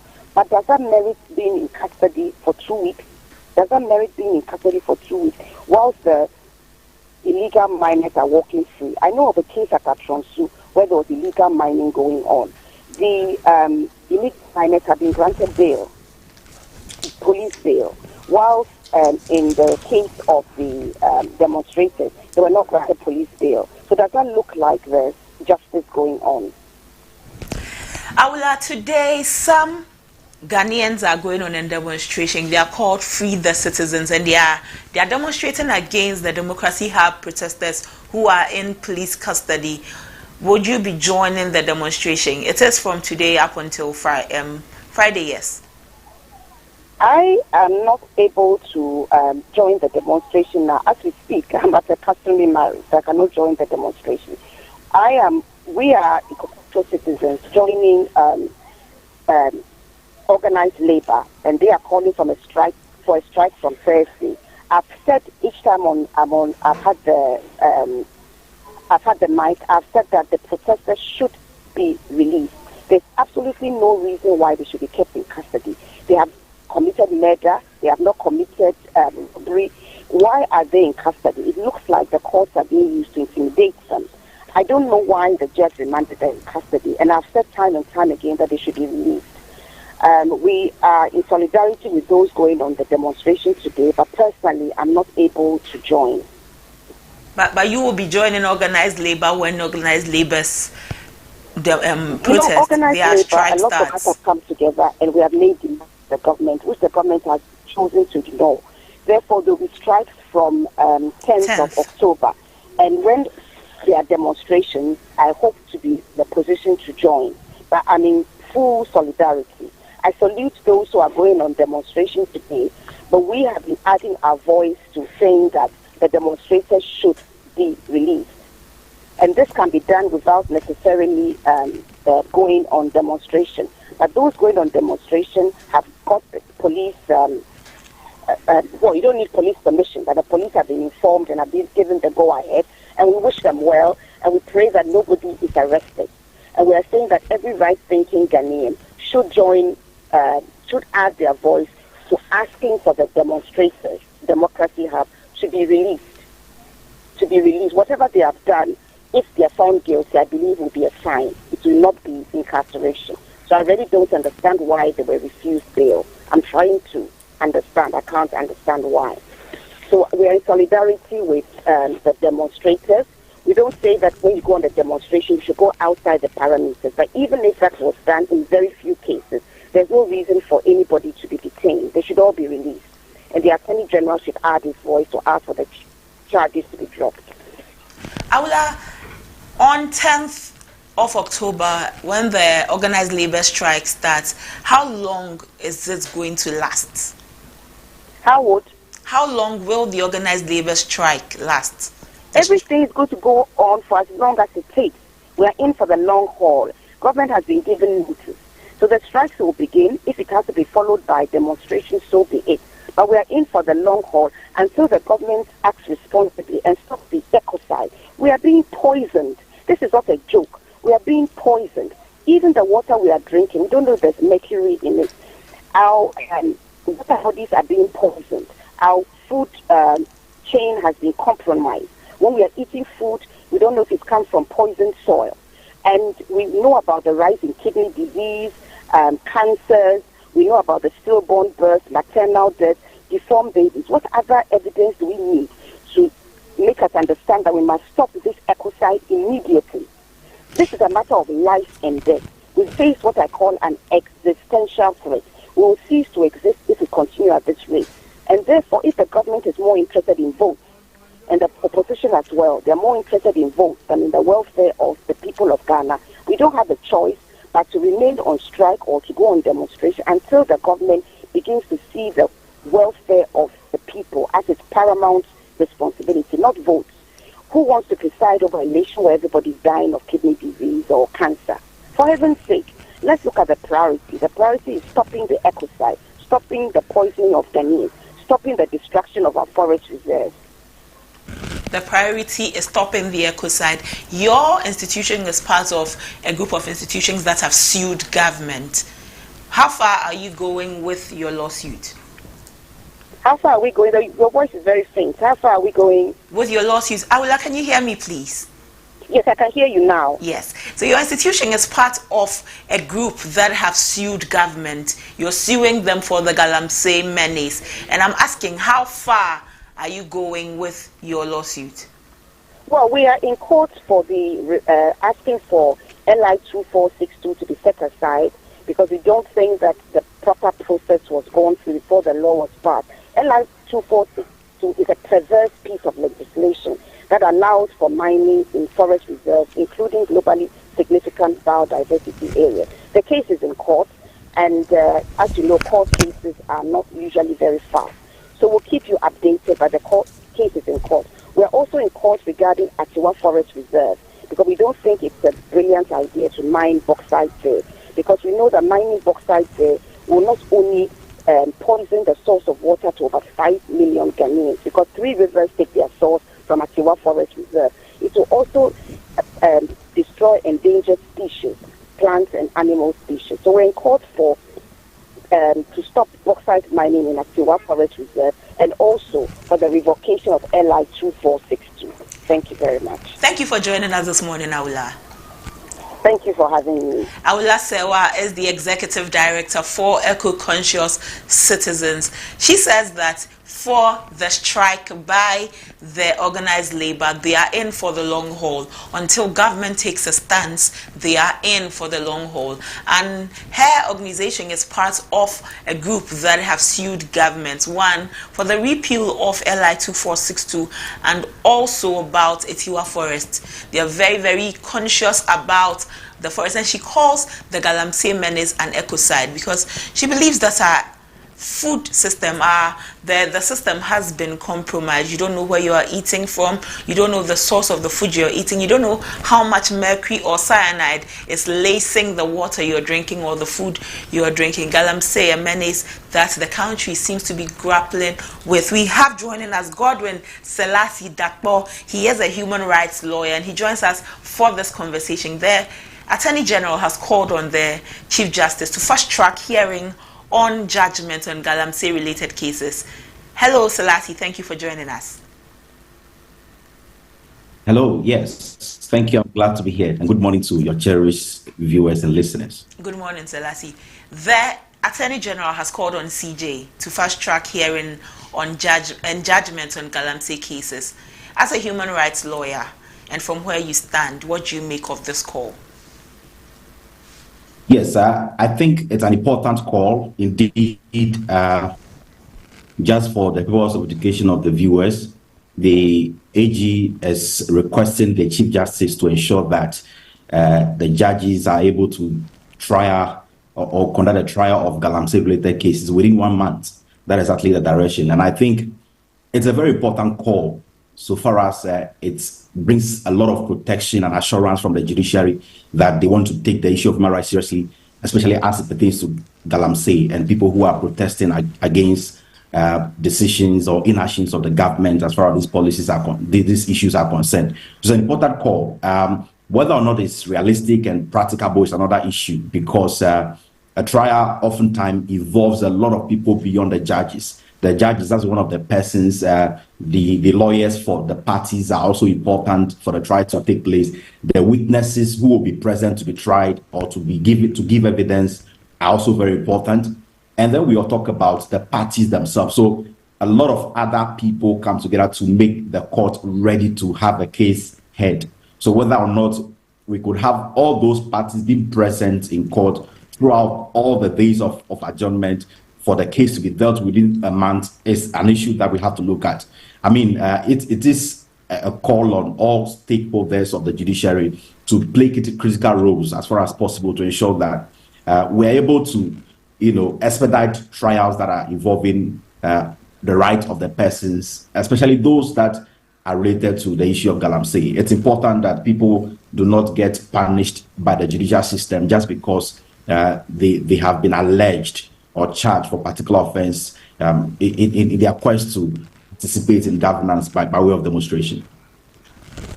Well, Selassie, the Attorney General has also called on prosecutors to consider bail applications for the Democracy Hub protesters who have been remanded. Did we have to get to this point?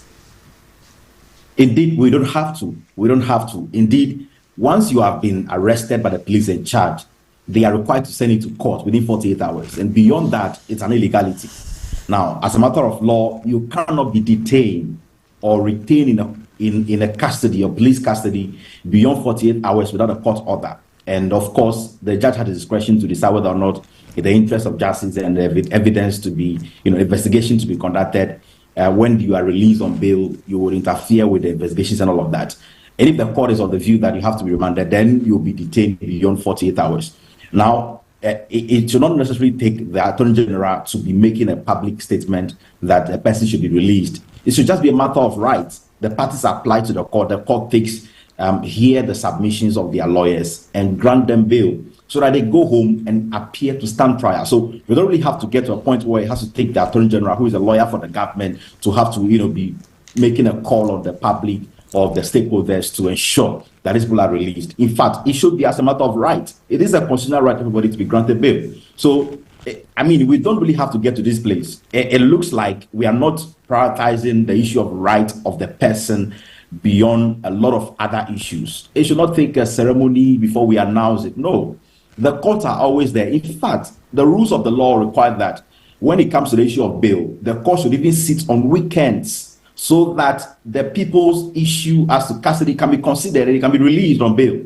So, it's surprising that we are all, not able to ensure that people are released within the 24 hours or soon after.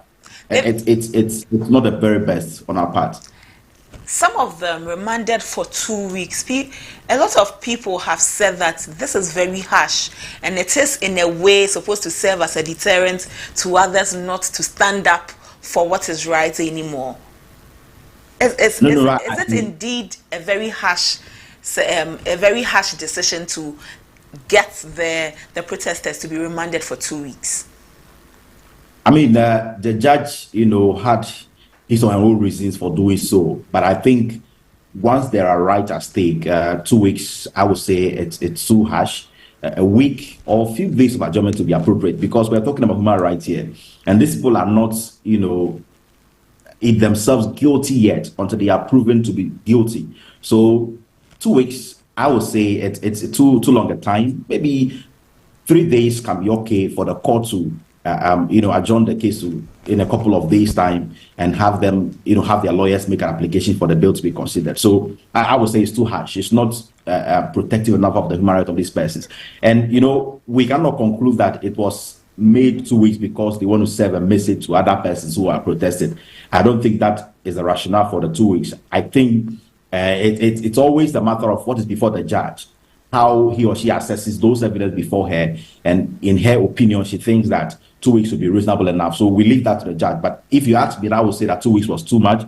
A week or any period less than a week would have been very appropriate, considering the fact that these are very critical issues that the people are protesting against, and we're calling for the government to take action and ensure that the right things are done, because the government has the power to stop Galamsey. It has all the powers. We have given all the powers to the government. So it's surprising to know that we have to even go on demonstration before the government exercises powers to stop destruction that is being caused to our natural resources and our water bodies. It's unfortunate, but indeed, like I said, the 2 weeks is too long a time. A week or few days of adjournment can be able to do whatever must be done to take care of their consideration of their bill and their release.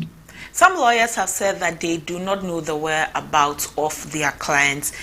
As a human rights lawyer, this whole issue of the picking up of some of the protesters, a lot of people have said that it borders on very subtle but strong human rights violations. Lawyers have had to go from police station to police station to find their clients, and they say that the police is not forthcoming with information regarding clients. As a human rights lawyer, how can the police position itself to be as transparent as possible so that the Ghanaian does not start to distrust the police? Yes, indeed, when it comes to the issue of criminal prosecution and arrest in general, the police have a duty of law to ensure that when they arrest a person, the person is made to have contact with his or her family. In fact, speaking to a lawyer is even very fundamental. You have to be allowed to speak to your lawyer. Indeed, you must not even utter a word at the police station until your lawyer is present. So I'm very surprised to know that the lawyers cannot even find their client to speak to them. Only God knows what is happening to them as they're in custody and not being made to speak to their lawyers. You see, these are constitutional matters, and when we talk about human rights at the international level, the regional level, and national level, we are very clear that every person has rights that must be protected. The police have a duty to enforce the law, but in enforcing the law, they must not do it in their own whims and caprices. They must follow the procedure required of law, due process of law. So, I mean, it's not very right. For I sit as a human rights lawyer, I cannot say that it's proper for the police to detain persons and not allow them have contact with their families or their lawyer. It is a breach of their fundamental human rights, and everybody should stand against that. The police should do everything possible to ensure that the persons they arrest have contact with their lawyers, their family members, and sometimes their friends. Because, I mean, they must eat while they are in the custody. They have to have their basic needs attended to. And the police will not always provide food for them. Even if they do, it might not be very sufficient as it should be. So they should allow them access to their families and their lawyers especially, so that they can even be advised on the best things to do to ensure the continuous protection of their human rights. This is very important. And I think the police are listening. I know they watch all these videos on the internet. They listen and watch your television. And they have to just do things as the law requires. Grant access to the accused persons or the arrested person, grant them access to their lawyers. That is how it should be. That's how it should be. Selassie, is this a global disgrace to Ghana? Looking at what has happened in the past few weeks, does it present to the global stage that Ghana is it a global disgrace? I mean, that's the best word I can use. Yes. I wouldn't say global disgrace, but I think we are breaching a lot of international obligations as a state, and that should be a shame to us. We are required by international law, several instruments at the international that impose obligation on us as a state to ensure that we respect the right of all persons in the country, whether they are citizens or not. And the right of peaceful assembly and demonstration is constitutionally guaranteed, internationally recognized. So the state is required to protect them. And if we are failing in that protection, we should be ashamed of ourselves as a nation. But, sometimes you have to look at the facts in issue critically. There are some reasonable instances where the police were justified in effecting arrest and were justified in keeping the persons in custody. And the judge also, in some instances, have basis to ensure that the persons are not released yet. They are kept in custody for some few more days or a couple of weeks before they are released. Let me ask on the basis, the part of the basis. What are some of the decisions, the basis for which a judge can deny bail in cases like this, demonstrators have been picked, they've been brought to the before the judge. What will be a basis for which a judge will say that I am denying bail to a demonstrator?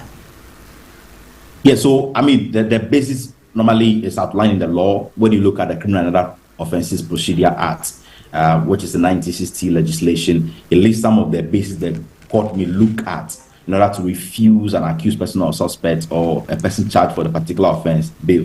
And some of them include the possibility of interfering with the investigation or evidence. If there are indeed, the matter is so fresh that the police are not yet done with the investigation and they still have to look at some other things. And the judge forms the opinion that if the accused person or the suspect is released, he or she may interfere with this evidence. I mean, the judge is justified to refuse the bail. And also there are other grounds that can justify the ground. But, you know, these grounds are often weighed against the overriding principle that we should not use any of these bases to interfere with the enjoyment of the right of the accused person to be granted bail, unless there are very exceptional circumstances that authorize or guarantee that they should not be granted bail. When you look at the fact and issue, I would not have come to the conclusion that the people should be denied bail and be detained for further reasons, because I don't think the grounds are there. But the judge has formed a different opinion, which, of course, is entirely so. That is often the beauty of our practice. You can form different opinion in respect of judges' ruling. So I think if it's on the basis that they will interfere with evidence or they would interfere with investigations, which is yet to be concluded, sometimes some judges can exercise their discretion to refuse the bill. And there are more other instances, but in respect of this particular fact, I think those are the important ones that we may want to avert our minds to. Selassie, have we as a people sensitized the nation enough on what our human rights are? Because you have discussions and people seem not to know what they enjoy under the Constitution, what rights they have. So have we done well in it? And if we haven't, what can we do better to sensitize Ghanaians of their rights and what to do when they face certain situations? I certainly think we are not doing much enough. Education on the issue of human rights is quite limited on the internet, in our televisions, on our radios.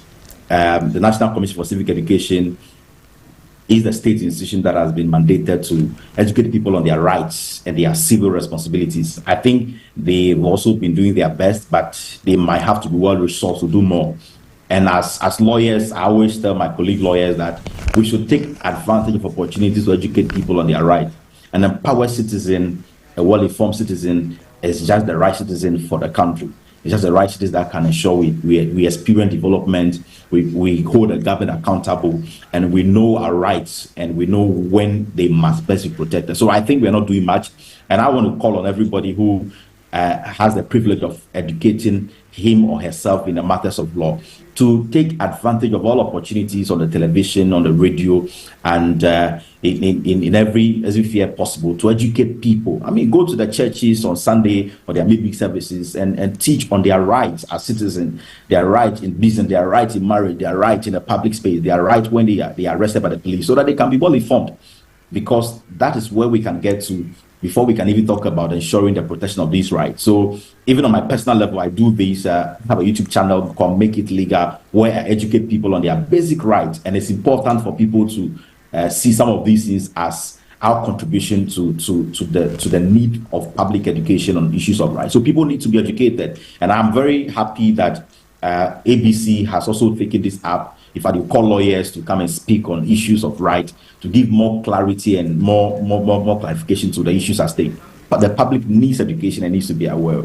So, I mean, these are some of the recommendations. Let's ensure that we resource the NCC to do its work. We resource the SHRA to do its work. We resource all the state institutions that play critical roles in educating people of their rights to do their work. And we encourage all lawyers out there to take up the responsibility or the duty of education to the public very, very seriously. That is what I would say if you ask me. Before you go, Selassie, if you are a lawyer for any of the accused demonstrators, will you be considering pressing charges against the state for human rights violations? I will. In fact, there are a number of avenues you can challenge the state when they breach the rights of your clients. In fact, if they breach my own right as a person, I have various options. And if my client is advised, if I advise my client and my client is able to, instruct me, I will take actions. I will petition the Human Rights Court. I'll petition the Human Rights Committee of the UN. And I'll also indeed file applications to the High Court to ensure that some of the arrests that were unlawful, of course, when I ascertain the fact that I know that these facts are all unlawful, I would really file an application to ensure that they are so declared, and I find and the courts, grant necessary compensation to my client for the breaches of their rights. I mean, I will do so. Why not? Once my client instructs me, I think I'll take those steps, and every lawyer will do the same thing, so long as within the instructions of the client, because these things must not stand. Once the state is doing the wrong thing, we have to use the law. And we have to do everything possible in accordance with the law to ensure that the wrong thing is not continued by the state. That is what I would do if I were the lawyer for any of these people. But unfortunately, I'm not the lawyer, but I'm educating the public on this matter. So it's important to put that in perspective. Right. Thank you for joining us, Godwin. We're looking forward to coming to you more for more education on the law. Yes, thank you. And I want to encourage your viewers to check my YouTube channel on Make It Legal. It's on YouTube. It's called Make It Legal. A lot of education is there, from marriages, businesses, issues of protest, and all of that. Please check it out, and then they will not regret it. Okay. So Godwin Selassie Dapo is the managing attorney at the law office of Elisa Kumade, and he is a human rights lawyer. He helped us with this conversation on our human rights as a people, especially the rights of the protesters who have been arrested and presented before court, and after that have been remanded for 2 weeks. Today, some Ghanaians are hitting the street, free the citizens, over these protesters who are still in police custody. We will be bringing you updates from the demonstration, the Free the Citizens demonstration. We will do well to bring you all of the updates so that you know what is going on out there. Yesterday, the health ministry released a statement. They released a statement, and in that statement, they have referred the trauma hospital staff to the Attorney General and CID over the misconduct in the death of an old woman. They have referred hospital staff to the AG and CID over the misconduct in death of an old woman. Not long ago, a video surfaced, and it had many Ghanaians appalled. It had Ghanaians sad, and one question that everybody was asking was, where is your empathy? Where is the empathy of the hospital staff who brought this woman out here? So many people raised concerns, as they should. And now the Ministry of Health has released a statement. The Ministry of Health has referred an escalating case involving alleged medical misconduct at the Trauma and Specialist Hospital in Winneba in the Central Region to the CID, the Criminal Investigation Department, and the Attorney General's Department. The development comes after an investigation by the Ghana Health Service, which uncovered serious misconduct by certain hospital officials. Serious misconduct by certain hospital officials in relation to the death of a patient who was referred to as Ojobi, where she was abandoned until her demise. The Trauma and Specialist Hospital in Winneba is a specialized secondary referral health facility in the Central Region, particularly in the Futu municipality, and it serves as a final referral point for hospitals, health centers, and clinics in the municipality and beyond. The Ministry of Health, in a statement issued yesterday, October 2, said that the Ghana Health Services investigation concluded that employees involved failed to act appropriately, contributing to the tragic outcome of the deceased, and stressed that the committee that investigated the June 2024 incident in their report recommended that the said staff be sanctioned by the Ghana Health Service through an internal disciplinary procedures. The Ghana Health Service Investigative Committee started work from 20th June 2024 and ended in July 25, 2024. The committee established that the deceased was admitted at the Winneba Hospital on 29th May 2024 and was discharged on June 13. So what happened? The old woman was reported to have been suffering from a suspected mental illness or dementia and was reportedly involved in an accident and taken to the Winneba Trauma and Specialist Hospital for medical attention. She was taken to the hospital together with other accident victims, and she reportedly stayed at the hospital for about 2 months while other victims had relatives visiting them. She visiting them and taking them home after they were discharged. The said old woman never received a visitor, or no family member showed up. As the investigation unfolded, more disturbing details emerged, and it prompted the Ministry of Health to take a decisive action. They have referred the case to the Attorney General and the CID so that they take a look at the case and indicating an impending criminal case in this. We have joining us the PRO, the Public Relations Officer for the Ministry of Health, Isaac Ban-Ofer, to have this conversation. Good morning, Isaac. Thank you for joining us. Good morning, Isaac. Thank you for joining us, sir. Yeah, good morning, and thank you for having me. This case raised a lot of concerns. Ghanaians were appalled and didn't understand how this could happen. You launched an investigation into the case. What prompted the Ministry of Health to now refer the trauma hospital's misconduct to the Attorney General and CID? Basically, the Honorable Minister in the first place was not happy about what happened. The report was not so good for us as a ministry. And he wanted the natural justice, the sanctions that are attached to the misconduct to be applied. And so we know that the only agencies that can look into these criminal investigations is the Ghana Police Service, the CID, and then the Attorney General's Department for further prosecutions. And so if you look at it carefully, we mentioned that internal disciplinary actions will be taken by Ghana Health Service, because Ghana Health Service is an agency that manages the trauma center. And so we are looking at two sets of sanctions.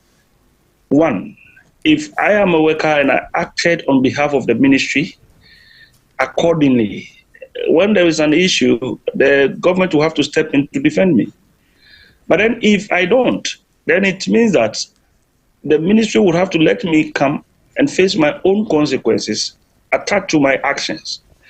And so we want the CID department to investigate the matter, caution the officers thereof, and further direct and hand them over to the Attorney General for prosecutions.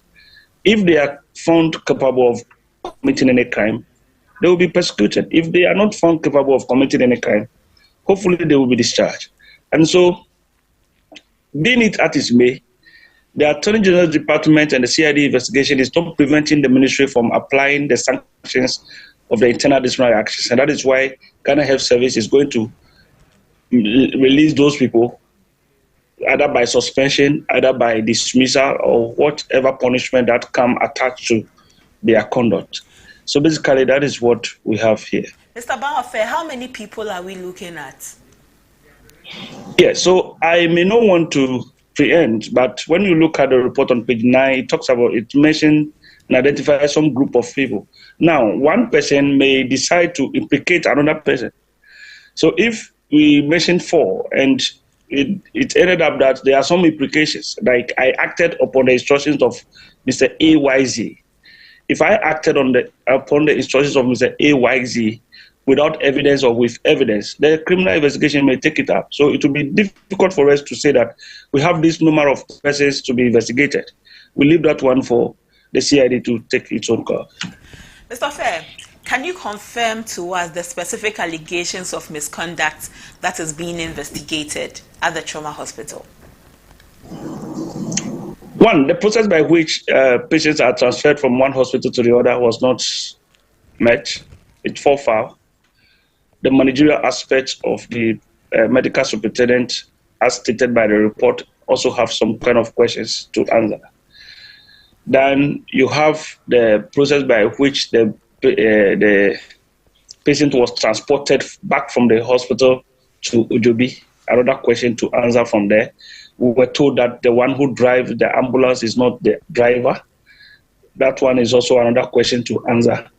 And then it came up also that the incident, the lorry accident they are mentioning, does not occur between Ojobi and Kaswa, because the investigative team visited the Ojobi police station. They went to the Kaswa police station, and there is no records to show that there had been an accident. So probably it could be that this lady was knocked down somewhere and was later dumped at Ojobi. All those things are part of the criminal investigations that we want to see it to take. What measures will the Ministry of Health take to ensure that there is accountability and to prevent similar incidents in the future? Well, the accountability implementation is one thing that we see now. It's public, and you can see the public outcry now. So that every officer, every health professional is listening, and they now realize that Ghanaians will not take it lightly with you when you pray for with their health. And this is also going to serve as a deterrent to other health professionals that, look, when you are working, you should be able to work within the confines of the code of ethics and the code of conduct. You don't do things by yourself. You don't decide by yourself just because you think that you are the one in charge. No, you are accountable to somebody. We are accountable to somebody. You are accountable to somebody. I'm also accountable to somebody. And so is everybody. And so this particular action is going to serve as a deterrent, where people are released to go and face their charges. Whatever comes thereof is for them. You know, the labor proceedings is also there that we must follow. Then the legal proceedings is also there. The thoughts, the labor law simplify all those things. So the family can say that, okay, we want to sue this person for compensation, for killing our nephew, for killing our mother, for killing our sister. When you all look at all this, you wouldn't want to put yourself in such situations. So you work with care. So you work with care. Mr. Ba, this woman has died. Has the ministry provided any support services, or are you providing any support services to the family of the deceased woman or other affected parties? It's government decision, and then we want to leave it there since it's still under investigation. Okay. Thank you for speaking with us. We will definitely be coming back for more. But before you go, sir, Yeah. the Mpox, you declared it a public health emergency. So far, how many cases have been recorded, and what measures have been put in place? Currently, it's going to be difficult for me to say anything about it because Ghana Health Service is managing it, and because I didn't know I was speaking to that, I couldn't go back for further updates, and so I will suggest we reschedule that discussion to another date. Okay. Thank you, sir. We'll definitely come back for this conversation. Thank you very much, and I will be glad to have you. Isaac Ba Ofe is the PRO for the Ministry of Health. The old woman who was abandoned and died. The Ministry of Health has taken up the issue to ensure that the matter is looked at. So the Ministry of Health has referred the case to the Attorney General and the CID. Asked Mr. Ofe on what necessitated this, and he says that processes involved in transfer of patients from one health facility to the other was not done properly. There are some managerial issues, underlying managerial issues too, that must be taken a look at. And it seems from the investigations that the ambulance driver was not the one who drove the ambulance, and it also showed that the accident may not have happened where it is reported that it happened. So there's some lapses in the report that came up after the woman had been abandoned where the woman was abandoned. And after the investigation, the internal investigations by the Ministry of Health, the Ministry of Health is now referring the case to the CID and the Attorney General so that they can investigate the issue for a conclusion to be made. So that's the discussion we've had. We've had this discussion on our main discussion segments, and also the discussion on the Attorney General directing or appealing to the Chief Justice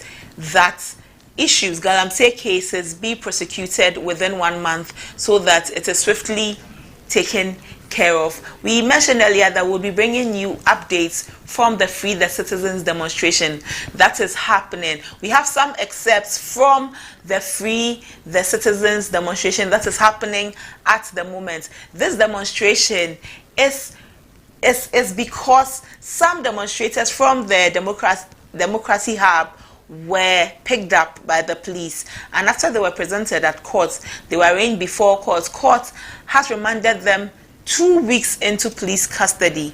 2 weeks, and Ghanaians have raised concerns. There's been an uproar on social media that the justice system is undermining the rights of Ghanaians. So other Ghanaians have come together to demonstrate for the Free the Citizens demonstration. Free the citizens who are in police custody at the moment. Free them and let them come home. Let them come to their families. This is what the Ghanaians who are on the streets this morning are calling for. Free the Democracy Hub citizens who are in police custody. We'll be bringing you updates from the demonstration, and we'll be bringing you excerpts. Let's take a look.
for your country.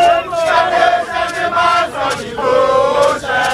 Let us all unite to our own and make a great nation. We are organized for your country. The nation demands your devotion. Let us all unite to our own and make a great nation. We are all involved.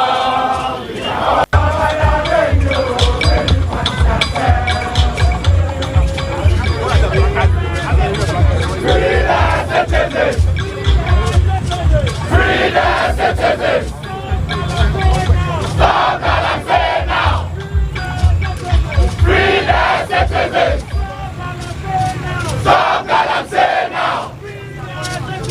Free the citizens! Stop Galamsey now! Free the citizens! Stop Galamsey now! Free the citizens! Stop Galamsey now! Free the citizens! Stop Galamsey now! Stop Galamsey now! Arise, Ghana youth, for your country! The nation demands your devotion. So this is the Free the Citizens demonstration. You heard them, free the citizens, stop Galamsey now, free the citizens, stop Galamsey now. And they continue with singing, arise Ghana youth for your country. The nation demands your devotion. So free the citizens, stop Galamsey now. Why are they demonstrating? Why are they saying free the citizens? A few weeks ago or a few days ago, Democracy Hub went on a demonstration. Some citizens of Ghana demonstrated against the ongoing Galamsey menace that has riddled the country, lacing our water and our land with cyanide and mercury, such heavy metals. So Democracy Hub went on a demonstration, and during the demonstration, the police picked up some of the demonstrators. The police picked them up and they were arraigned before courts, and the court has remanded them to 2 weeks in custody. And some Ghanaians, especially on social media, have raised concerns. There has been an uproar, especially on social media, that the citizens have been treated with a strong arm. The citizens' rights, human rights, have been trampled upon, and it is because of this that a group of Ghanaians, so many groups, so many groupings have come together to demand the release of the protesters who are in custody. And because of that, they are on this demonstration. They started this morning. It's a 3-day demonstration. These are the routes that they are expected to use upon consultation with the police. These are the routes. So the demonstration, and I'm reading the press release from the police on the planned demonstration from 3rd to 5th October.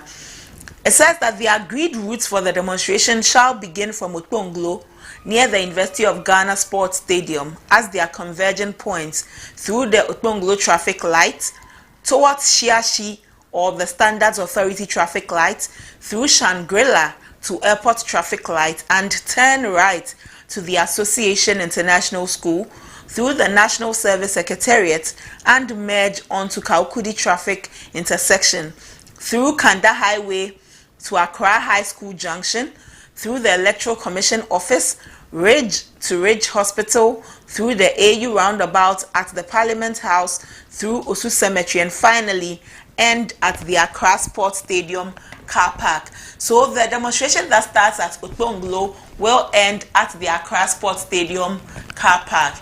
And the demonstration is Free the Citizens, a demonstration to free the citizens who are demonstrating against Galamsey, We will be bringing you excerpts from the demonstration and from the 3 days of demonstration. So you should be tuned into ABC News GH. Like I said earlier, for every information, for every news, you should be glued on our website, www.abcnewsgh.com, www.abcnewsgh.com, and we will be sharing excerpts, videos, pictures with you on our socials. So follow our socials, interact with us at ABC News GH _ at ABC News GH _. That is it for our main discussion. Politics Today is up next. Stay with us.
Attention business owners, it's time to take your business to the next level with ABC News GH Television's mega promo. From August 1st to October 31st, 2024, we're offering you unbeatable deals to advertise your products and services. Don't miss out on this amazing chance to reach more people and grow your brand. For more details, give us a call on 050-993-0360. Remember, terms and conditions apply. Follow us on social media at ABC News GH _.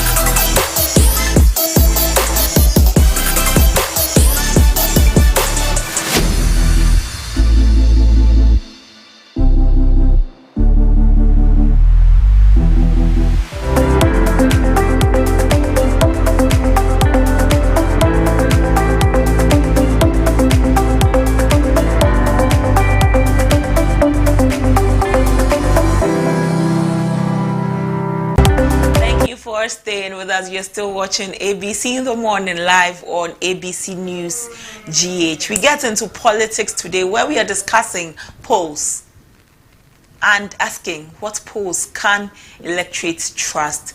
In the lead up to the election, so many polls from different angles. Polls are suggesting and calling the elections for Party A, Party B, independent candidate A, independent candidate B.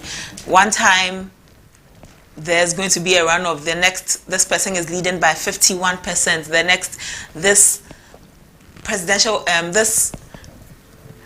candidate who is an independent candidate seems to be that candidate that will upset the results and cause the elections to go into a runoff. So many polls out there. Which one can you trust? Which polls should you trust? And even as an electorate, should you trust polls? And do we even make decisions based on polls? Are you an electorate who makes decisions on who to vote for based on polls?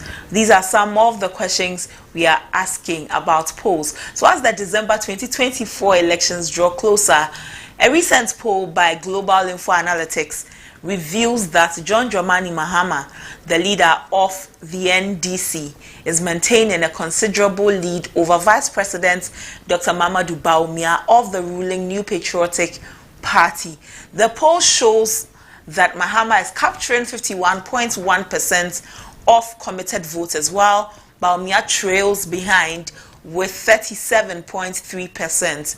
Independent candidates Alan Kwadwo and Nana Kwame Bediako, who is popularly known as Cheddar, accounts for 1%, 4.1%, and 6.2% respectively, means that Cheddar holds some 6.2% of the votes in the polls, and Alan Tremantin holds 4.1%, with other candidates collectively receiving 1.3%. Remember, it is 13 candidates in the elections.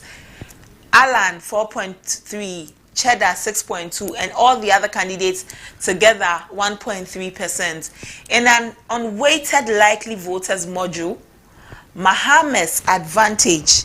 In an unweighted likely voters model, Mahama's advantage continues with 49.3% support compared to Bawumia's 35.9%. The poll also highlights a troubling trend for voter apathy within the NPP. Voter apathy within the ruling New Patriotic Party, as 16% of potential non-voters identify as supporters of the ruling party, while only 3% of NDC supporters fall into the category, this voter apathy category. Remarkably, John Mahama has gained grounds among first-time voters. So among first-time voters, John Mahama has gained grounds and is achieving a 46% to Bawumia's 38%. So amongst first-time voters, Mahama stands higher than Bawumia, just according to the poll, as having 46%, and Bawumia has 38% of first-time voters. This marks a significant shift from the July 2024 poll, where both candidates tied. Initially in July, there was a poll and it was a tie between both candidates. Conversely, Bawumia has seen a decline in support from Muslim voters. Bawumia himself a Muslim. It seems that Muslim voters are not supporting him as much. The support he used to have has declined, a crucial demographic for his campaign, and he's losing nearly 4% since July. So he is losing nearly 4% of those voters since the July poll was conducted. The poll reveals that 70% of those who supported President Akufo-Addo in 2020 remain loyal to Bawumia, yet 19% have shifted their allegiance to Mahama. But what can polls do? And what polls can electorates trust? Global Info Analytics have consistently predicted an NDC win amidst doubts about their methodology and strategy in polling. So people have called the methodology Global Info Analytics employs into doubt, and has also called their strategy in polling into doubt. They have come under severe critique from the ruling NPP for predicting a defeat for them in 2024. In this 2024 elections. However, Global Info have maintained that their polling strategy and methodology are up to standard. Global Info Analytics have maintained that their polling strategy and methodology are up to standard. So these are some of the polls. Global Info has consistently called for a win for John Mahama of the NDC. And the win seems to be a straight win, not going into a runoff. So you look at the likely voters, the weighted likely voters ahead of the elections. Mahama standing at 51.1%, Bawumia 37.3%, Alan Tremantin at 4.1%, Nana Kwame Bediako, popularly known as Cheddar, at 6.2, and the others, 9 others at 1.3. So this is what it looks like entering into the elections. And I mean, when the poll favors you, you are happy. When it does not favor you, you are not too okay with that. Let us look at a breakdown of some of the major polls that have come ahead of the elections. This poll is from the Outcomes International, and they conducted this poll and released it in 2024 of September 2024. Their sample size was 65,397 voters. They used the sample size of 65,397 voters. And out of the 65,397 voters, 49.9% were on Mahamudu Bawumia's side. 45.1% for John Mahama. 0.3% for any other. And 5.2% of the population were undecided on who they were voting for. So, per Outcomes International, Bawumia seems to be leading. However, the percentage he has per Outcomes International does not give him an outright vote. If this were the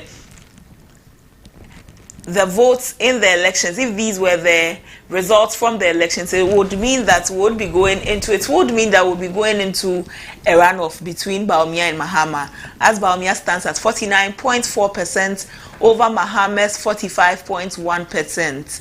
You know that in Ghana, to win the elections, you need 50% plus 1 to win the elections. Let's take a look at the Global Info Analytics poll, also released in September 2024. And they used a sample of 1,112 voters. Global Info Analytics used a sample of 1,112 voters. Bawumia pooling some 36.1%, Mahama with 53.3% of the total sample. Alan Tremantin 1.1%, Nana Kwame Bediako Cheddar with 2.3%, others 0.5%, and the undecided stand at 11.2%. So if we used Global Info's poll, Mahama would be winning, straight win. We have other polls that we could be taking a look at. So we've looked at Outcomes International, which gives Bawumia gives Bawumia a higher percentage, but in the Global Info Analytics, it gives Mahama an advantage over Bawumia. We have joining us Dr. Samuel Efriye, who is a political scientist at the Kumasi Technical University. For this conversation, should we trust polls ahead of the elections, and do polls have an impact on the voters in this country? Dr. Samuel Efriye will speak with us soon. We've looked at Outcomes International. We've looked at Global Info Analytics. Let's look at other polls that predict the elections results. So this is from the Jubilee House survey. And per the Jubilee House's survey, they used a sample size of 28,935 voters. 28,935 voters. NPP polling 46.3%, NDC 46.3%, so they are at par. Others 4.4%, and the undecided 3%. Undecided 3%. So you're seeing differences in the various polls. Differences in the various polls that have come up ahead of the elections. So you should interact with us on social media. Let us know if you are ever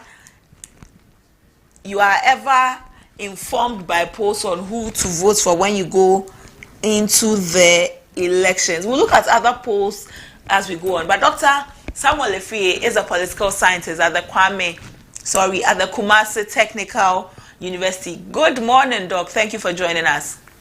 Yeah, good morning, my dear, and good morning to your cherished viewers as well. Doc, you have monitored several polls over the years, and even in this year alone, you have monitored some. What would you say should be the underlying factors electorates should look out for in any poll that they encounter? Yeah, thank you once again. When we talk about polls are just to need to be conducted to find the intent of or direction of voters to a particular direction. So polls are mostly conducted, and we derive it from the advanced democracies like the US and the UK, where mostly they are advanced, so we tend to learn from them. But when you look at how they conduct DS and how we also conduct DS, that is where we talk about the margin of errors, where mostly, because averagely when you look at our elections, you might just easily conclude that the two major political parties are 47, and so a little bit of just some swing regions will tend to make the difference for the political party to win an election. So, and also conducting polls, also one of the key issues is about the target voters, the one that constitutes, because when we look at the one that you were saying, I think the target was 28,000, and the 28,000, looking at the total population of 18 million, technically we might have a little bit of difference when you want to use to predict the exact or the real winner of the election 2024. And so one key is the sample size. Another thing is about the margin of errors and actually where these samples are being picked up from. That is where is it within the 15 regions? And when you look at the MPP and the NDC, sometimes when you look, they all have strongholds. So the question is, how does these polls look at the real kind of strongholds? Whether the sample size of the populated voters register, that is when you look at Accra and Kumasi, what is the sample size where they were picked from and compared to other regions? So sometimes we have to look at in details how those polls were being conducted, the type of sample size, the number of sample size, the margin of errors, and these are real indicators. And also the target group. Are they targeting the youth? Are they targeting the adult? What is the profile of the target? And that is also very, very critical, because you look at the age group of voters, that is the current voter, you realize that the youth are many. So were the sample size that were being used, were they more youth in that, or they were adults? These are things that need to be looked at when you are talking about polls, especially in our part of the world, to make exact predictions. But in all, maybe based on the sample size, you can easily try to know the percentage but its accuracy and its predictability is what mostly tends to be much more difficult sometimes. Prof, which of the recent polls has caught your attention, especially in terms of not using a good methodology? You've mentioned that sample size is important. So which of them has not used a good methodology? The actual, we look at the sample size, and I think one of them, I think 48 or something, or 28. I've forgotten the type of the polls that had the large number of that is the sample. And technically, we can also look at the various ways that the method that were used. Some of these is when it comes, you don't actually know where the type of method that they were used.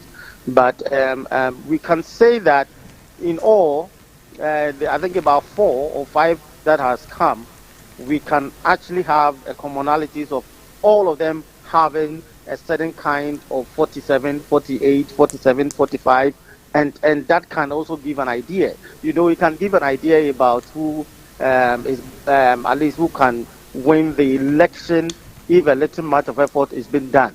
And because I think it was the info analytics that put the I think Dr. Baumia at 37, and that is the former president, I think about 51 or so, and so that is the only one. But when you look at the other ones, I think they are all hovering around 40%, 45, 46, 47, 49, and I think comparing all the 4 or 5, then we can actually look at the other ones to give a clear direction that if the 4 polls comes up, then technically we can say that the 4 has a common or an average direction, and we can use that for the prediction of the election.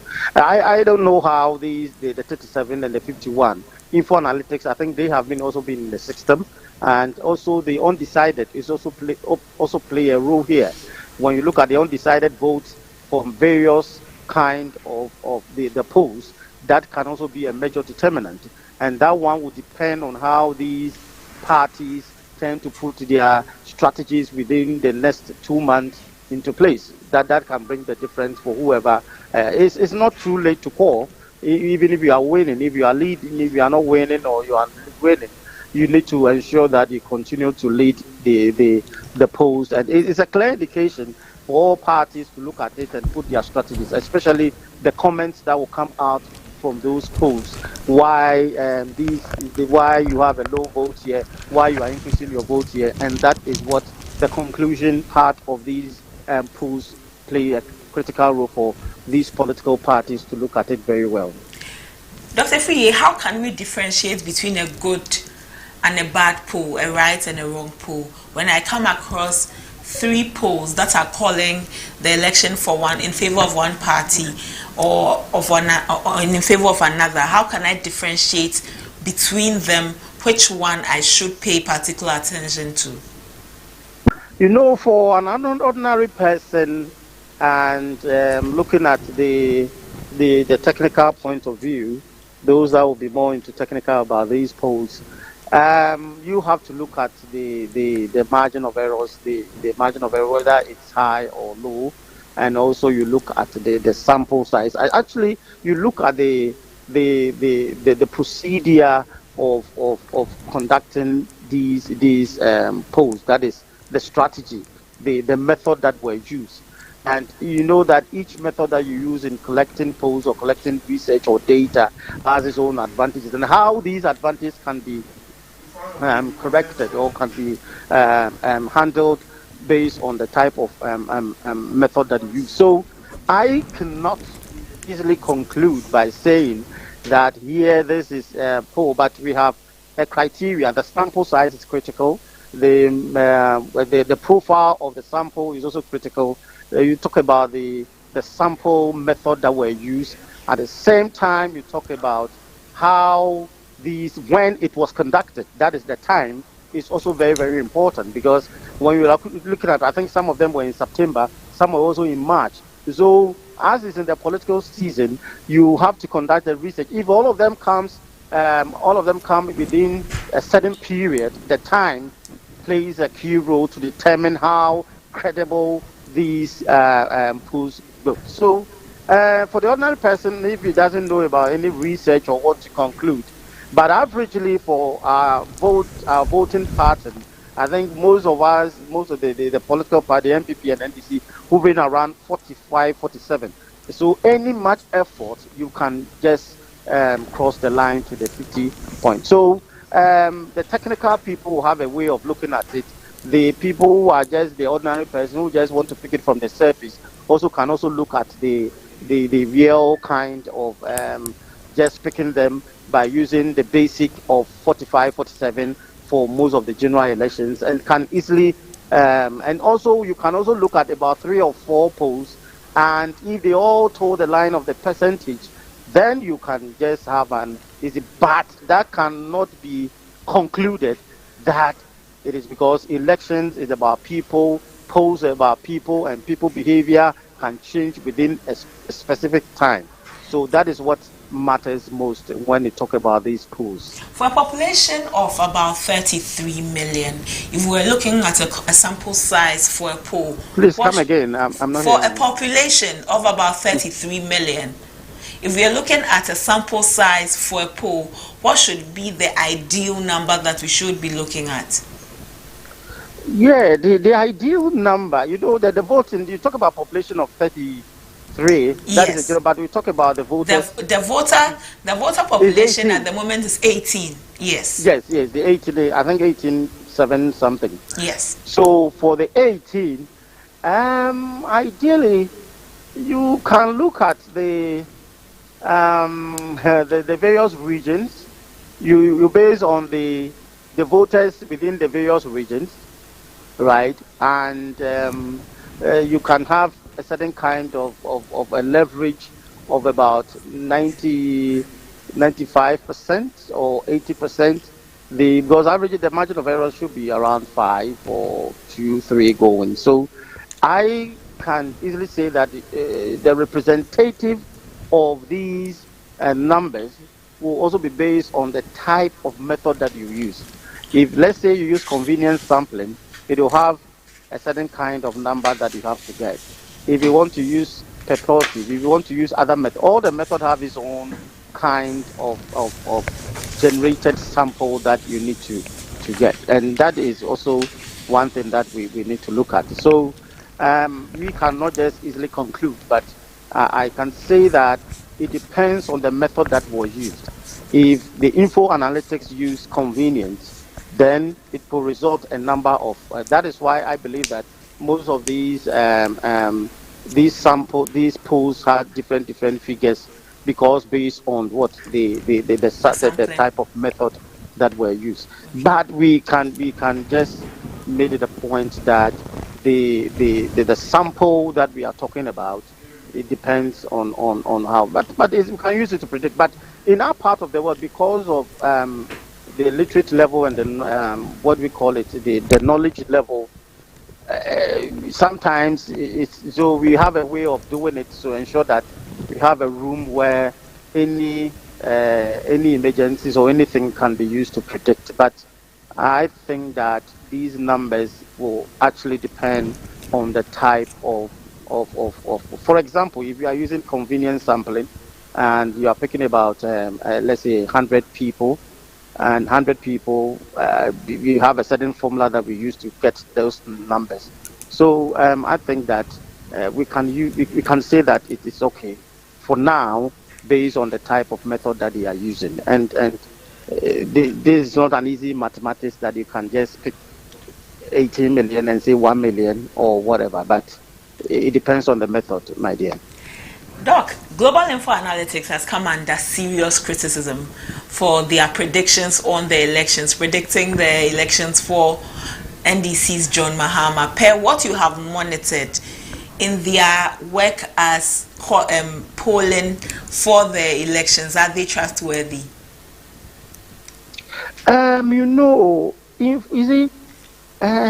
academia and the research system, the researcher defines how the research need to be, and even the outcome. So, and the researcher has a lot of information that when you are outside. So until the researcher tries to give the intent, try to define what the problem is and what he intends to achieve, mostly it's not easy to condemn or to just easily conclude that they are not credible or not. Because in research, the researcher have his own way of doing things. So I cannot say that info analytics will always, because the method that they might be using might be different. The profile, the target, or the respondents will also be different. So maybe they can use that to generate their own outcome. So for us, we cannot conclude because it has its own method of conducting these research. But at the end of the day, as a human institution, it will depend on how people respond or act based on the political strategies that they will put in place. So for them, they know best, and they can actually decide how they can make their data more credible. Because at the end of the day, the research institution or that data agency is someone that is the institution credibility is at stake. So when you are working in or you are doing it, at the end of the day, you need to ensure that you do the right things and make sure that your data is accurate, your data is responding to the realities on the ground. So for me, I will not have any issue with info analytics because they have their own method, they have their own ways of conducting it. But I believe that as time goes on, the realities might determine how these agencies and these research agencies conduct their research. But in all, their method is very, very critical. If you're not careful, you can easily condemn them. But when they explain their method and how they were able to conduct their respondent, maybe you might find yourself in a different corner. Finally, before you go, Prof, do polls determine who Ghanaians vote for? Do Ghanaians rely on polls to go to vote for their candidates? You know, it's a election. Sometimes it depends. It's a psychological warfare. You know, polls has the target, a certain group of people. You can use that to influence them, and so I would say that polls count a lot sometimes when it's for a certain direction, and the media will hold it on and tends to propagate those kind of information. It have a lot of influence. Because people can easily conclude, all the polls that come shows that this, all the polls that come shows this. So one of the things is that psychologically, you can use that to influence certain group of people. But if the other party or whoever that is contesting can also easily refute that kind of propaganda, or let's say that psychological warfare that they can put into the system to change certain group of people. So we cannot discount polls as such that it doesn't influence. It influences, but not as much. And it also depends on the situation of the political strategies that the parties put in place. Because sometimes polls might come and you see that you might be at a certain percentage. And when those people or the people involved get hold of it, they can re-strategize and change their ways of doing. So you see, research and these polls are basically a way to make a decision, or to change your strategy, or to improve your strategy. So it's good that polls also make a difference for political decisions and political strategies. At the same time, also a psychological warfare for all that is voters to know where the direction is moving. And at the same time, it can also help the political space for all others to see how things are. But in conclusion, we can say that it's a human, and human beings can change at any time depending on how the stimulus or how things can influence them. So if you're not careful, you might just be laughing at the wrong side of your mouth if you are not careful to hold on to all these polls in a sacrosanct point of view. Thank you, sir. Thank you for joining us. My pleasure. Thank you very much. Dr. Samuel Efiye is a political scientist at the Kumasi Technical University. Thank you for joining us. It's been an interesting conversation today on ABC in the Morning. We've looked at, the conversation has taken various forms. We've looked at the dry spell. We've looked at inflation that has gone up by 2.8% from August to September. We've discussed what the Attorney General proposed to the Chief Justice and the judges, and we've looked at polls. All of these conversations very important to us as Ghanaians, and we have learned what it is to stand for your human rights and the need to always to know what your rights are about. I said that for every information you need, for the credible news you need, for the timely news you need to follow us on social media and visit our website. The demonstration Free the Citizens is ongoing, and if you need updates on that, ABC News GH is where you should be watching. Our website is where you should be visiting. Our socials are where you should be interacting on. Our website is www.abcnewsgh.com. www.abcnewsgh.com. Interact with us on social media at abcnewsgh_, at abcnewsgh_. This is ABC in the Morning. We are glad to have come to you today with a very packed show. I leave you with the quote we started with. Don't let yesterday take too much of today. Don't let yesterday take too much of today.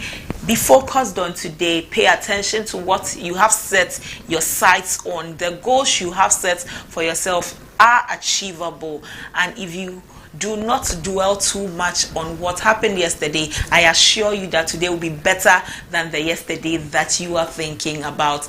It is still an early day yet. The day is still young. There's so much for you to achieve in it, and I wish you the very best of the day. I am Abna Manti. This is ABC in the Morning. Enjoy the rest of your day.